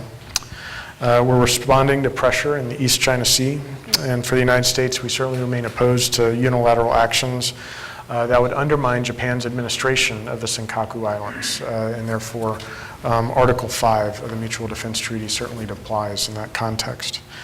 We also remain opposed to militarization in the South China Sea and the threat to freedom of navigation and access that militarization presents. We also acknowledge the threat to shared interests in the cyber domain, and with that, we recognize that cyber attacks in some cases could trigger our Article 5 of the Mutual Defense Treaty. So let me talk a little bit more about some of the things that we're doing, together to better align our defense strategies and our alliance strategies. The first is we're investing in the lethality of our forces. We want to make sure that we have ready and capable forces in the right places. We're deepening our interoperability with Japan, including by expanding our training and exercise programs, including through things like Keen Sword. We're continuing to enhance our bilateral planning, so we're working on plans together. And we're continuing our robust military technical cooperation, not only in terms of platforms, things like F-35 or V-22 or Aegis Ashore, but also in terms of capabilities, where I think you could point to ballistic missile defense cooperation, where perhaps we have no better partner in ballistic missile defense than Japan, but looking at ways to expand that type of cooperation capabilities into space, cyber, and new domains. We're also working to look at ways to use U.S.-Japan cooperation to build new partnerships across the region, and with that building partner capacities across the region as well. Things like working with trilateral relationships, not only the U.S., Japan, South Korea trilateral relationship that's already been discussed, U.S., Japan, Australia, looking at ways to increase cooperation between U.S., Japan, and India. We're also working very closely with Japan within the context of other multilateral security types of activities, including the UN Security Council Sanctions Enforcement Coordination Cell, which Japan is hosting, bringing together like-minded and capable states to cooperate in how we can ensure the full enforcement of all relevant UN Security Council resolutions on North Korea, as well as intra-Asian cooperation. And this, I'd like to highlight some of the work that Japan is doing with partners like Vietnam and the Philippines to improve and increase their capacity in maritime domain awareness as being one example. So it's this focus on preparedness, this focus on partnerships, and this focus on promoting a networked region that truly lies at the core of our approach to the alliance and the core of our approach to the Indo-Pacific. So thanks again, truly, for the opportunity to be here this afternoon to share some perspectives from the Department of Defense, and I look forward to answering any questions.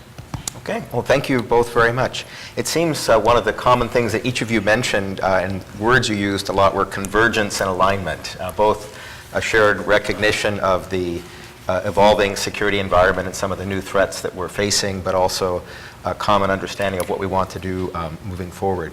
One of the points that struck me in the 2+2 joint statement was the concept of a networked alliance or working together with other like-minded partners. But could each of you talk a little bit more about how you hope going forward to be taking advantage of this shared understanding to work with third countries in order to advance our shared interests? Maybe you can say. Yeah. I think yes, as Mr. Helby explained a little bit, there are abundant options in countries. We expand our cooperation and collaboration in security areas. And especially the countries in the ASEAN are very important. Of course, almost all the countries are facing with the South China Sea, our important sea lanes of communication over there, especially the Vietnam and the Philippines, located at a very strategic important point with regard to East China Sea's the security for Japan's perspective. So as all of you know, it's absurd to divide South and the East China Sea. All the seas are connected. So in that sense, we need to consider those areas as one theater. In this connection, it's really important to enhance the cooperation with the Philippines and Vietnam, especially in the maritime security domain. And also especially Vietnam are very enthusiastic. And with regard to the Philippines, of course there is some political backgrounds, but at the same time, we Japan have developed the maritime cooperation with Philippines, providing the capacity building cooperation to them, mainly in the area of the law enforcement using their Coast Guard. Their capability. But also, our defense ministry has begun extending their assistance, reaching over to the Philippines as well. So in our sense, through the very careful and detailed discussion with those countries, we would like to enhance, we would like to help those countries enhance their capacity in those areas. Another country which is very important is, of course, in Asia. In Asia is the biggest country and the leader of the ASEAN. So it's very important to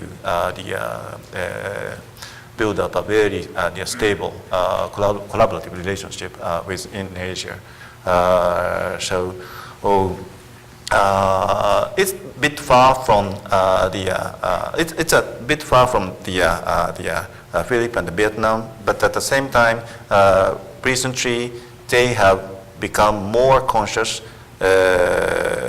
about maritime security, because that country is also in a very important location, looking at both the South China Sea as well as the Indian Ocean. Most of the Indonesians sometimes telling us Indo-Pacific vision is originally come up with by Indonesians. So I think it's good to encourage those people like Indonesians to get involved in the peace and stability in the region under the concept of free and open Indo-Pacific. Mr. Pierre. David, same question. Well, certainly continuing along the theme of convergence and alignment, I think I would highlight many of the same points, but let me drill down on a couple of areas. We talk about cooperating more in terms of between the United States and Japan and in the region with others. I really do think the work that we're doing together to support the enforcement of the UN Security Council resolutions is important work, where we're able to bring together a number of different countries: U.S., Japan, South Korea, the U.K., France, Australia, New Zealand. These are like-minded countries that are working to try to ensure that we're implementing the international community's will. And the work that we're able to do together, providing not only the hub from which countries can operate, but also the ability to share the information, I think is absolutely critical. And I think that's an example of the types of things that we can be doing more of across the region.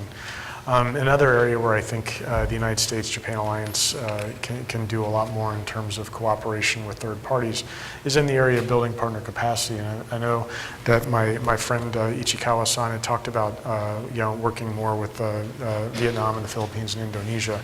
But getting back to this question of maritime domain awareness, this is an area where the United States and Japan can really look at where we kind of bring comparative advantages in terms of some of the work that we're doing with our respective partners, and in ways to build their ability to maintain visibility and security of their own interests in the maritime domain. We talk about sensing, sharing, and contributing. I mean, to the extent that we can pool our resources, look at the needs of our partners, and find ways to service and satisfy those needs, I think we're helping to build their capacity to maintain awareness in their maritime spaces, their ability to cooperate with each other and with us in the pursuit of our shared goals and objectives. And you could come up with a much longer laundry list of areas, but I think those are two examples of the types of things that the United States and Japan are doing today that really stand as exemplars of where we can be going in the future. Thank you. Another point you both mentioned was wanting to uphold a rules-based order, and one of the challenges to that order, obviously, is a recent, or in the last decade anyway, Chinese attempts to challenge Japanese administration of the Senkaku Islands. And I know there was a statement made in the 2+2 statement on that subject, but are there other things the United States can do to make sure that China is not successful at using coercion to try and change the status quo in the East China Sea? Well, I think the work that we're doing with Japan to be able to ensure stability remains in the East China Sea is important work. I had mentioned some of the things that we're doing in terms of doing more of our bilateral planning, so we have a better understanding of how the United States and Japan would cooperate to be able to make good on our mutual commitments under the Mutual Defense Treaty. I think that's an important part of it. But I think fundamentally there's some work that we can be doing together, the United States and Japan, to better get our arms around this concept of competition in the gray zone. This is not a particularly new phenomenon, but it's a particularly difficult challenge, particularly in the maritime spaces where China is looking to apply coercive pressure not only against Japan in the East China Sea over the Senkakus, but in other cases against other partners, particularly in the South China Sea, apply military and non-military pressure below the threshold that would normally trigger a military response. And so it's how you deal with coercion, both in a military sense but also in a non-military sense. So the role that law enforcement organizations and assets can play in maintaining a presence, the role that you can use for information sharing for the types of threats and challenges that may appear. I think these are areas where we can have much greater work together. Yoichi, did you have any comment on that? Oh yes, right. Obviously, the gray zone scenario is most probable, and in that sense, not only defense capability but also law enforcement capability, including the Coast Guard, the capability needed to be enhanced. And in addition, those the different institutions needed to be well organized with each other. The shared, maybe shared planning based on the shared, common operational picture. That is quite important. Thank you. And both of you also mentioned new fields such as space and cyber. That's certainly in the statement as well. But could you elaborate a little bit, maybe David, I'll start with you, on what it is the United States and Japan can do in these domains to enhance our partnership? I think if you look at both of these domains, both space and cyber, these are absolutely critical to our respective economies, absolutely critical to our respective security. And I think we have a tremendous opportunity to look at how we can collaborate and cooperate in ensuring that we have safe access to and use of these critical domains. So let me pick space as one example. I think Japan has a robust space program, and this is an area where the United States and Japan can look for ways that we can work together in pursuit of our shared goals in space. So looking at things like hosted payloads would be like one example of areas of potential cooperation.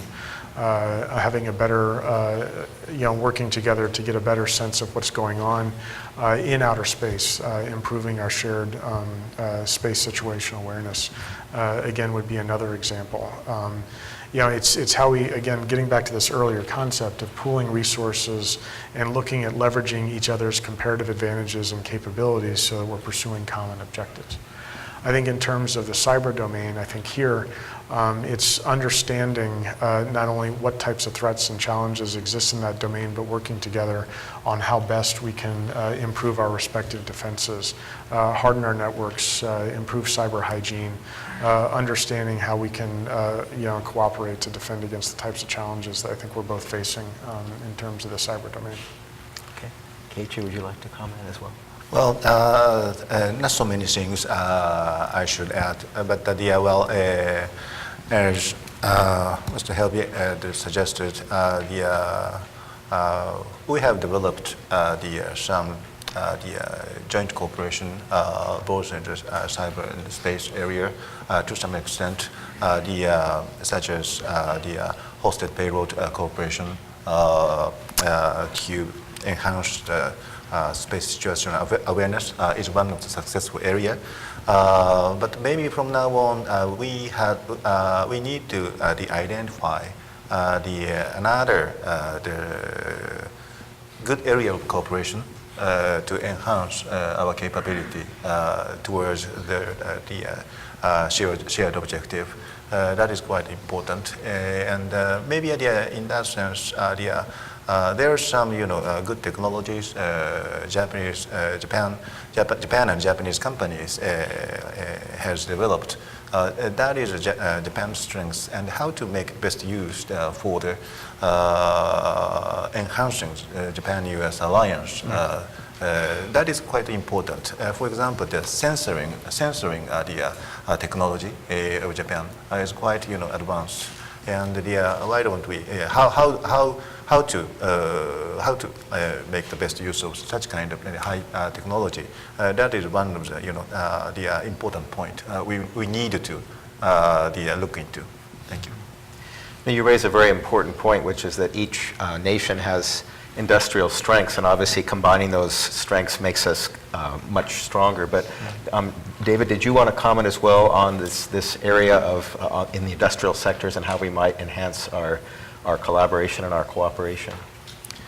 I'd have to say that's not an area where I have a deep degree of expertise, but I think the United States and Japan do have a successful history in where we can look at areas for co-development and co-production. And I would just highlight the work that we've been doing together to develop the SN3 Block 2A interceptor as being one example of the types of things that we can do together to leverage our respective industrial capabilities and capacities. And I think we can look at where we can build on the successes and the experience of that program to examine other areas for greater cooperation, again, where we've got a shared interest and where we have, like I said, relative comparative advantages in terms of our industrial base.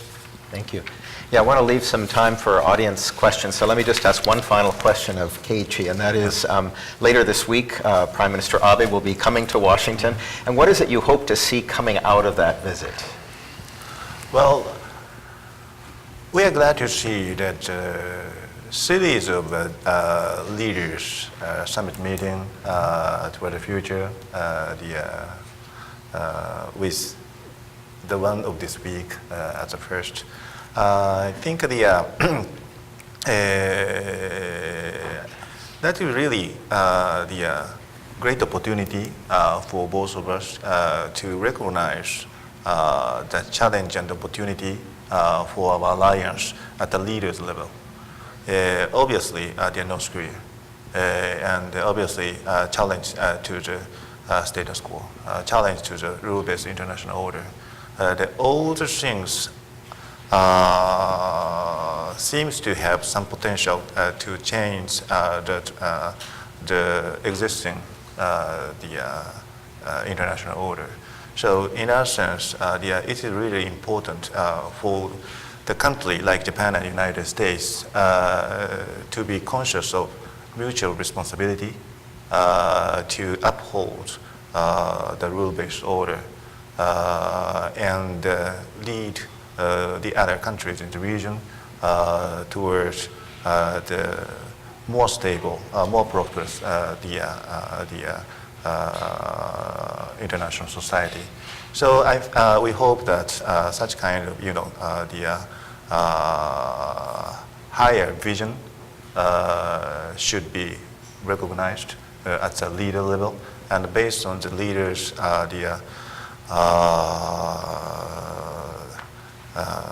the mutual understanding, the people at the working level need to be developed their own, specific type of cooperation. That is something which make our alliance moving forward. Okay, thank you. Okay, now I think we have time for some questions from the audience. We have some microphones. There's one question here on this side. Is there any? We'll start with you then, sir. I'm Peter Humphrey, an Intel analyst and a former diplomat. Right now in the space realm, we have a treaty from the 1960s which forbids the posting of nuclear weapons in outer space. But subsequently we've seen ground launch attacks on satellites. China shot down one of its own satellites, and recently India did the same thing. I can easily see this getting way out of hand. And I'm wondering if the U.S. took an assertive position that we will destroy all space-based weapons, if Japan would support that position. That's a question that I'm not equipped to answer today. I mean, I think I think the one thing that I would say is that I think you're right to point out that space is becoming an increasingly contested and congested domain. I think there's threats and challenges to ensuring free and unfettered access to that domain. I think you've highlighted in particular some of the work that China has been doing, not only the 2007 direct-to-send ASAT test, but As we've documented over years in our annual reports to Congress on military and security developments involving the People's Republic of China, that China has a very robust, active, multi-vector counterspace set of programs and capabilities that really underscore the dangers that anybody that seeks to operate in outer space faces, not only from kinetic direct ascent types of weapons, but also non-kinetic types of challenges. So it's how do we manage that? How do we deal with that? And how do we prevent those types of things from happening? And that's a conversation that is ongoing. Thank you. Another question? Yeah, we have two here. So let me take you in the front, and then just behind you to the right, the second question. Thank you. Good afternoon. Thank you, Steve Piper. Has there been any discussion recently between the two governments of the security issues and economic opportunities in the Arctic?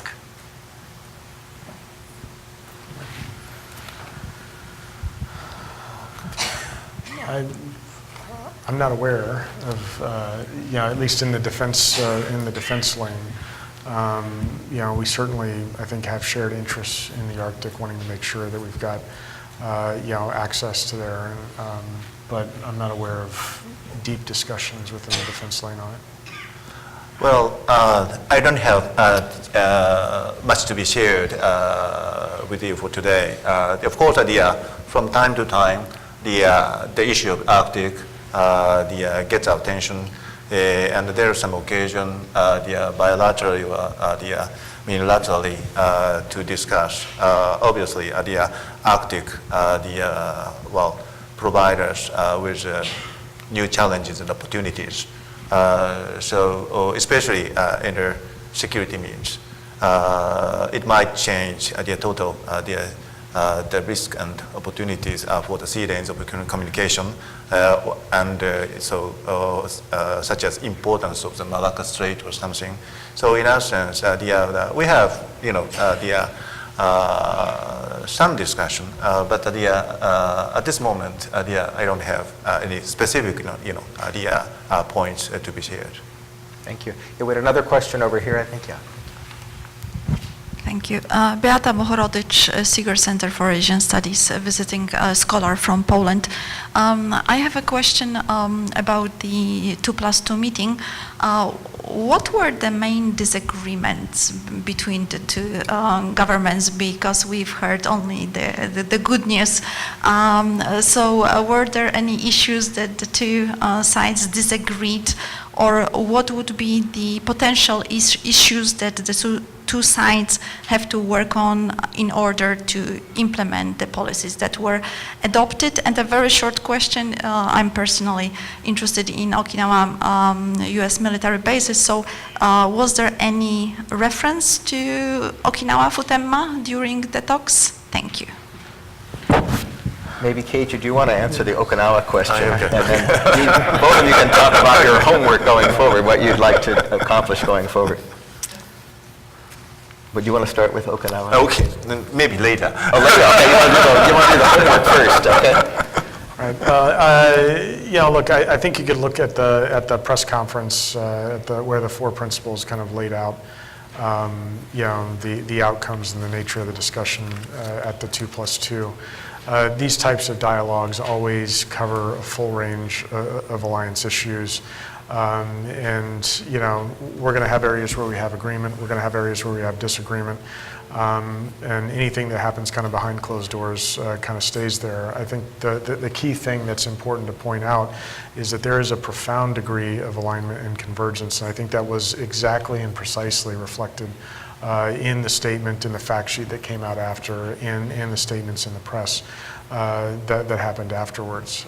In terms of the work that we have to do going forward, I think both Ichikawa and I, in our opening remarks, we kind of highlighted a lot of the areas where we have continued work to go forward with, particularly in the defense realm when we talk about, how do we expand cooperation in these new domains in space and cyber? Where are we going to look for, that next opportunity in terms of co-development or co-production? How are we going to expand the practice that we already have in place in terms of bilateral planning, improve the alliance coordination so it becomes even more seamless than it already is in terms of our vision under the 2015 defense guidelines. So I think the agenda that we have for the U.S.-Japan alliance on the defense side, on the security side, is particularly robust. And I think we do have a lot of work to do, but I think the gratifying point from my perspective doing alliance management for the past 10 years or so is that we do start from a point of departure where there is so much convergence, so much agreement, so much alignment on the opportunities and the challenges we face ahead. Then in terms of Okinawa, I would just point out that yes, that was raised. It was and I think there was agreement to continue forward with the realignment plan as agreed, with the broad understanding that the Futenma replacement facility is the only option in order to close MCAS Futenma on Okinawa. Would you like to add anything? Nothing special, but with regard to Okinawa, both U.S. Japan has agreed to relocate the Futenma airfield to Henoko.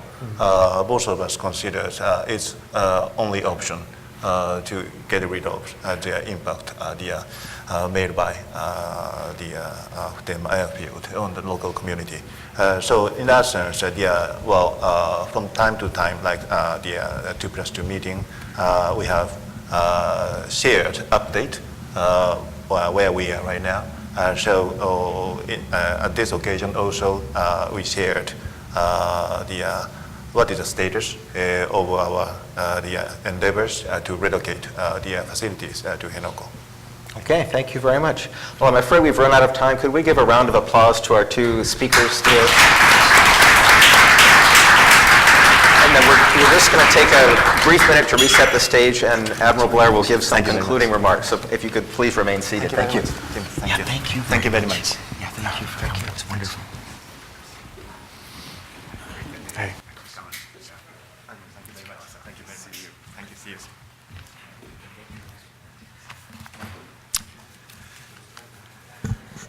Well, good afternoon once more, everybody. My job is to highlight some of the major points that we made in this conference, and I'd like to set them in the context of what's gone on since our last gathering a year ago to this conference, and then talk about the work that lies ahead of us, the work that we still have to do.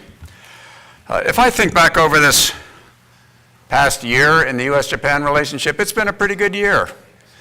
We've had very few setbacks to our major interests, and we're beginning to get our act together, as we heard many times during this conference. I've always thought that the United States is like a racehorse that doesn't run very well from the front. We don't do real well when we're way out in front of the pack. I don't know if any of you read the book or saw the movie or know about Seabiscuit, the great American thoroughbred, that race that it had with War Admiral, who was the reigning champion of the course. The strategy was to hold Seabiscuit back until he looked War Admiral in the eye, and then to take off and crush him. And I think we're sort of in the look War Admiral in the eye phase right now of our relationship.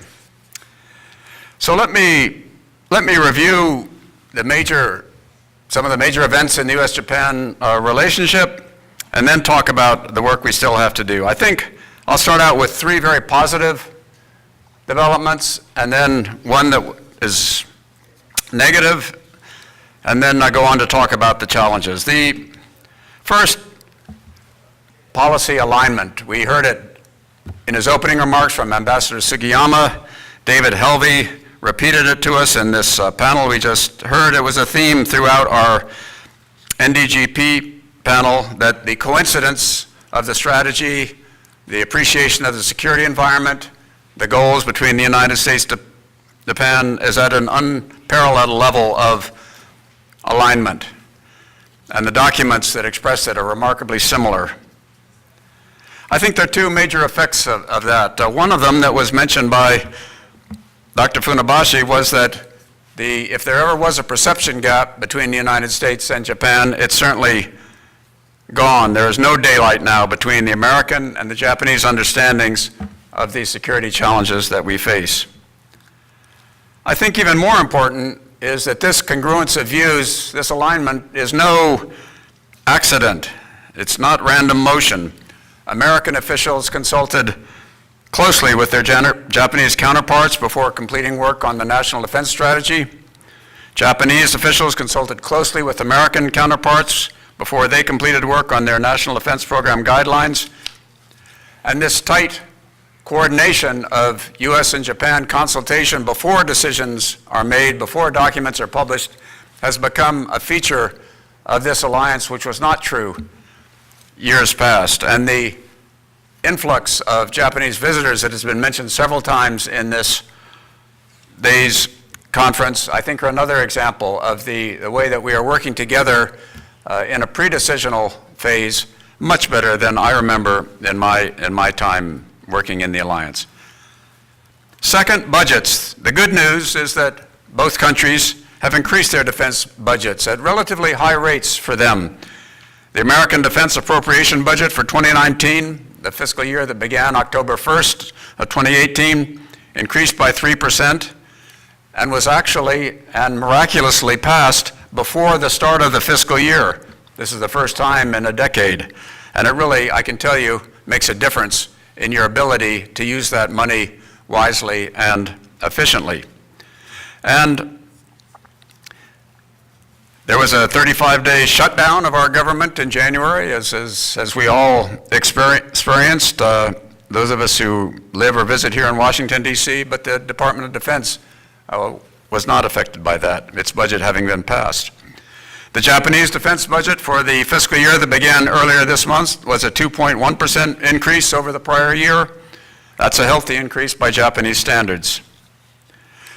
Now, I should point out that the impressive increases in the American and Japanese defense budgets still trail Chinese increases. China announced an increase in the PLA budget of 6.5% for 2019. And that's the second straight year in which the growth in the defense budget has exceeded the growth in the GDP. So the old idea that you just give a portion of your GDP to the armed forces is gone now from Chinese practice. They now are allocating more than they are than the GDP is generating. Third area, cyberspace. Director of National Intelligence Coates, for the first time, really called out Japan's cyber practices in September of last year. And let me quote from it.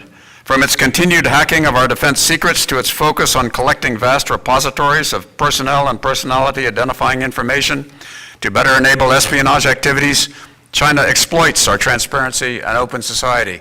And that comment certainly applies to Japan as well as it does to the United States. Director Coates went on to describe China's use of ubiquitous internet-based surveillance of the Uyghur Muslim minority in China, and described its prototype social credit program, which is a surveillance program that aims to apply artificial intelligence algorithms to social media to identify each Chinese citizen's loyalty and reliability by that person.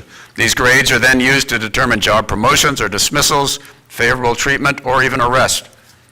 Truly, China seems to be bringing the North Korean system of individual repression into the digital age. In last week's 2+2 meeting here in Washington, the ministers did announce, as we heard from several of our participants, that a major cyber attack on Japan could, in certain circumstances, constitute an armed attack for the purposes of Article 5 of the U.S.-Japan Security Treaty. And I would add that this announcement really brings the Japan-U.S. Security Treaty in line with the NATO Security Treaty, which several years ago declared a major cyber attack as a possible use of a weapon of mass destruction that would require a response. Turning to the economy, the U.S. economy continued to grow at a healthy pace over the past year. Japanese growth rate slowed somewhat, but was still positive. For comparison, China's growth rate is difficult to determine with reliability. It's certainly lower than the announced rate of 6.5%, suspiciously identical to the target rate announced at the beginning of the year. And it has continued to slow in part because of U.S. sanctions and in part because of the Xi regime's stubborn refusal to reduce the size of the inefficient public sector in the economy in favor of the more productive private sector. The United States took on the mercantilist and predatory Chinese economic practices directly with a wide-ranging set of tariffs.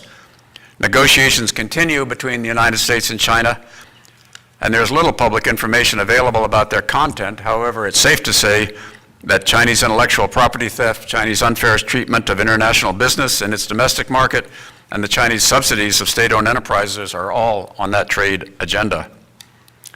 Meanwhile, Japan, for its part, as we heard from several of our participants in this conference, has been leading the campaign to counter and offset the Chinese Belt and Road Initiative, not only in quality of infrastructure projects, which has always been the case, but also, as we heard, that the actual quantity of Japanese loans far exceeds that of Chinese loans to the BRI countries. The United States, for its part, formed its own International Development Bank last year to join with Japan, the ADB, and of course, as we heard from Watanabe-san, sensibly these development banks are cooperating with China's AIIB on selected projects that meet the quality standards. Let me turn now to geopolitical developments of the past year. It's been a year of many friendly but wary summit meetings among East Asian leaders with frank and open exchanges in private, bland communiques, and forced smile handshakes in public. But not one of these summits has resulted in a substantive agreement. President Trump, Chairman Kim Jong-un have held 2 summit meetings since our last annual security forum. The atmosphere has been frothy and friendly, but there have been no agreements. And in fact, of course, President Trump dramatically foreshortened the second meeting because of the lack of results. President Moon of South Korea has met with Chairman Kim Jong-un 3 times in the past year with few results to show. A week after our annual security forum last year, the first trilateral summit meeting among China, Japan, and South Korea took place in Tokyo after a 2.5-year hiatus. Prime Minister Abe met with President Moon of South Korea in September on the margins of the UN General Assembly, and then he visited Beijing in November. Now, with all this high-level summitry and handshaking, you would expect that events on the ground would have been relatively quiet. It seems that when summit leaders meet, countries keep things quiet in order to have successful meetings, or at least not failed meetings. And that has been the case. On the Korean Peninsula, North Korea continued to refrain from missile and nuclear tests, although it apparently continues to press forward on other aspects of its nuclear weapons program. The United States and the Republic of Korea refrained from conducting these major named exercises, which were the basis of our readiness in the past, but meanwhile they are maintaining their combat readiness through smaller, more continuous training. In the South China Sea, things were quiet until the last few months when China initiated fishing boat swarm tactics around the Philippine main island of Thitu. The United States maintained a steady and higher than in the past level of military ship sailings, aircraft flights through the South China Sea, coming near to Chinese-occupied islands, operating in other areas of the South China Sea, and Japan, Australia, and some European navies also joined in these operations. The major political developments that have been affecting the South China Sea have been President Mahathir of Malaysia's continued skeptical approach to China's Belt and Road initiatives, and American Secretary of State Pompeo's announcement that attacks on the Philippine forces would trigger the U.S.-Philippine Defense Treaty. The most discouraging geopolitical development in the region has been the continued deterioration of Japanese-South Korea relations, and Dr. Funabashi told us that it is hard to see a path forward to improving relations, certainly in the near term. So the news has been, I think, more good than bad for the U.S.-Japan alliance. But where do we need to go in the future? First, I think that the degree of the threat justifies a much greater sense of urgency than we have. And this came out, I think, clearly in Dr. Omei's panel. Communiques and budgets and hardware are important, but the heart of deterrence, the heart of defense deterrence, is combined warfighting capability. It is that demonstrated capacity and intent to protect your own interests that ensures that enemies and competitors are not tempted to try to use military force to advance their interests when they conflict. We've discussed some of the organizational steps that needs to be taken to build that demonstrated capacity and intent and warfighting capability. As General Ariki told us, Japan has established an operational headquarters for the overall Army units.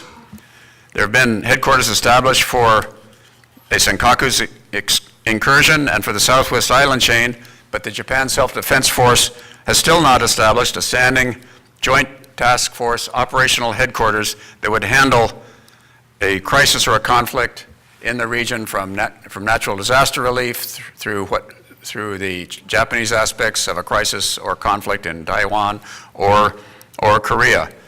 And I would add that the United States, on its part, has also not established a corresponding headquarters in Japan that would work with this Japanese agency. The establishment of these operational staffs with their headquarters, preferably co-located, is not just a matter of having a neat organization chart or an organization chart that can match up between Japan and the United States. Having an operational staff would give focus to the development of operational concepts, a robust exercise program that generates in turn equipment requirements, concept requirements, logistic requirements that make those contingencies better able to be handled by the alliance and therefore less likely to happen. Now, the recent 2+2 fact sheet issued last week did cite recent initiatives that were to deepen operational cooperation.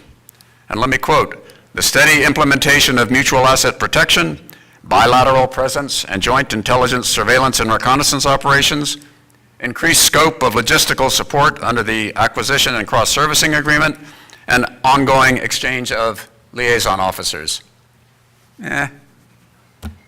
That's far from a combined operational capability.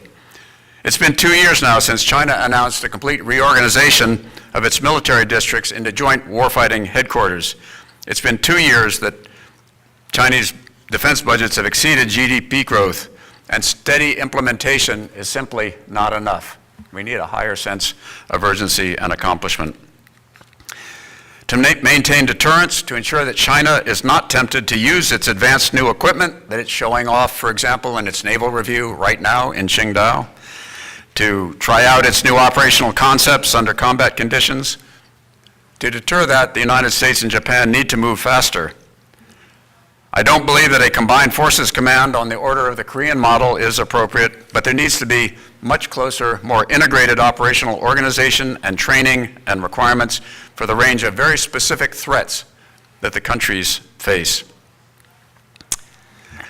As we also heard discussed by several of our panels, the 2+2 joint press statement said the following: "The ministers highlighted space, cyberspace, and the electromagnetic spectrum as priority areas to better prepare the allies for cross-domain operations." And this aspiration is welcome. These are areas that will make a big difference in warfare in the future. However, the fact sheet that accompanied that statement listed only space situational awareness as a specific area in which cooperation is actually taking place in space, cyber, and the electromagnetic spectrum areas. It's going to be difficult to make progress in that area. It's difficult within the American defense establishment to make progress on these issues right now, much less to expand them into allied areas. Japan has no national security agency equivalent, so cyber cooperation will be difficult. Japan's information security system is still not adequate to the challenge of protecting highly sensitive classified information. The United States, for its part, has really not concentrated enough bilateral attention on electronic warfare, an area in which classification need not be as great a problem, and one in which Japan has high potential for military capabilities, and in which long-range Chinese sensors and weapons are very vulnerable. Now, even more important than that is this issue of civil-military relations, the Japanese approval of the areas in which their self-defense forces can flexibly operate. Japan has barely been able to authorize in recent years a Japanese ship alongside a U.S. ship, a missile being fired at the U.S. ship, and Japanese ship helping to defend it. How in the world are you going to authorize a cyber attack in space against a U.S. space situational awareness payload based on a Japanese QZSS satellite? It'd be absolutely incapable politically of making that sort of decision right now. So this aspiration of coordination in these areas of future warfare is very good, but there's just an awful lot of work that will affect far more than just equipment before we can make that a reality. Now, the South China Sea, as I mentioned, was relatively quiet over the past year, but then there's been recently, it's pretty clear that China is pulling out the old playbook and bringing back some of their cabbage slicing tactics, gray zone tactics, whatever you want to call it. And the United States and Japan still have no South China Sea strategy beyond sailing our ships, flying our aircraft through it, limited military and Coast Guard assistance to other claimant states. At the policy, at the strategy level, we've made it very clear what we don't want, but we haven't made it clear what we will support, what kind of a South China Sea we really want to see. The 2016 Permanent Court of Appeals decision on the South China Sea did not rule on sovereignty issues, but it provided all of the legal framework that we need for there to be a comprehensive settlement. The claimant states besides China need to agree on a map, one that allows China's legitimate claims, and they need to agree on that map even if China does not participate in that negotiation, which China certainly would not. And then the United States, Japan, and other countries could recognize that map. Then the United States would have a basis for using its military forces in peacetime, and so would Japan, and so would other countries. For example, any settlement of these claims in the South China Sea that I can imagine would assign Thitu and Scarborough Shoals to the Philippines. Secretary Pompeo's application of the U.S.-Philippines Mutual Defense Treaty could then explicitly include those two features, much as the United States has taken a position on the application of the U.S.-Japan Treaty to the Senkakus. Without some sort of a political and diplomatic strategy lying underneath our military deployments, we're simply in the position of saying, don't anything happen, we just like it the way it is. Now, in what is probably the most important area, economic competition of this great power competition that is reemerging in East Asia, the informal division of labor between the United States and Japan seems to be working relatively well. The United States is taking on Chinese mercantilist practices directly, while Japan is providing alternatives to the Belt and Road Initiative. These government-led actions are on the right track. They need to be sustained. However, beyond a trade deal and BRI alternatives is a more fundamental economic competition between China on the one side and Japan, the United States, and Europe on the other. The United States, Japan, and the European Union taken together have all the advantages in this competition: greater size of markets, greater technology base, sense of initiative, entrepreneurial spirit, and systems to support them. However, to realize these advantages, there needs to be much greater cooperation among these three regions. There needs to be intelligent leveraging of the private sector and government incentives, including regulation and legislation, and there needs to be a sense of common purpose. Now, to achieve this, much of the responsibility falls to the United States, the largest and most powerful of the three potential partners. It's not enough simply to pressure other countries not to purchase Huawei 5G systems. There must be a non-Chinese alternative suitable for both underdeveloped and developed economies for them to take advantage of. It's not enough simply to apply broad tariffs on China. The United States, the European Union, Japan must use access to their own markets as leverage to punish Chinese intellectual property theft and other mercantilist practices and to encourage adherence to international norms. Insisting on reciprocity in these three major markets is a much more productive strategy than simply imposing higher tariffs and then using them to negotiate on other issues. And for their part, Japan and the European Union must not simply allow the United States to do the heavy lifting, the heavy military lifting, the heavy economic lifting, while they spend much less of their GDP on defense, while they take advantage of the economic concessions that have been made at a high cost by the United States, without joining in the hard work to pressure China into making those accommodations. So there is responsibility on both sides on those who are dealing with Chinese competition.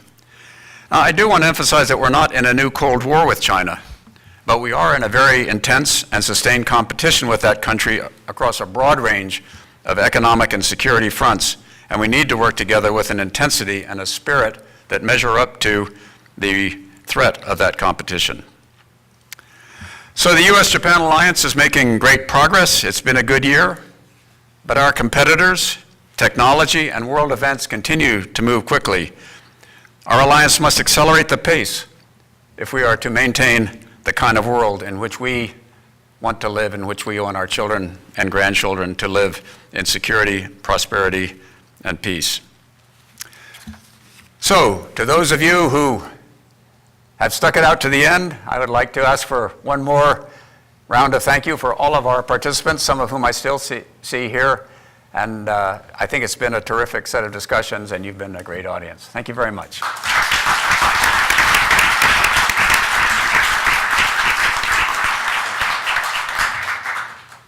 Thank you. I just have three last administrative announcements. Please take our event survey. It should have been emailed to you, or a link to our survey has already been emailed to you, so you can take that right away. Please return your headsets on the way out of the room. And lastly, if there are parts of the conference today that you didn't see and you'd like to see, or you just want to see it again, it's all available on our website, on the SPF USA website, in both English and Japanese. Thank you very much.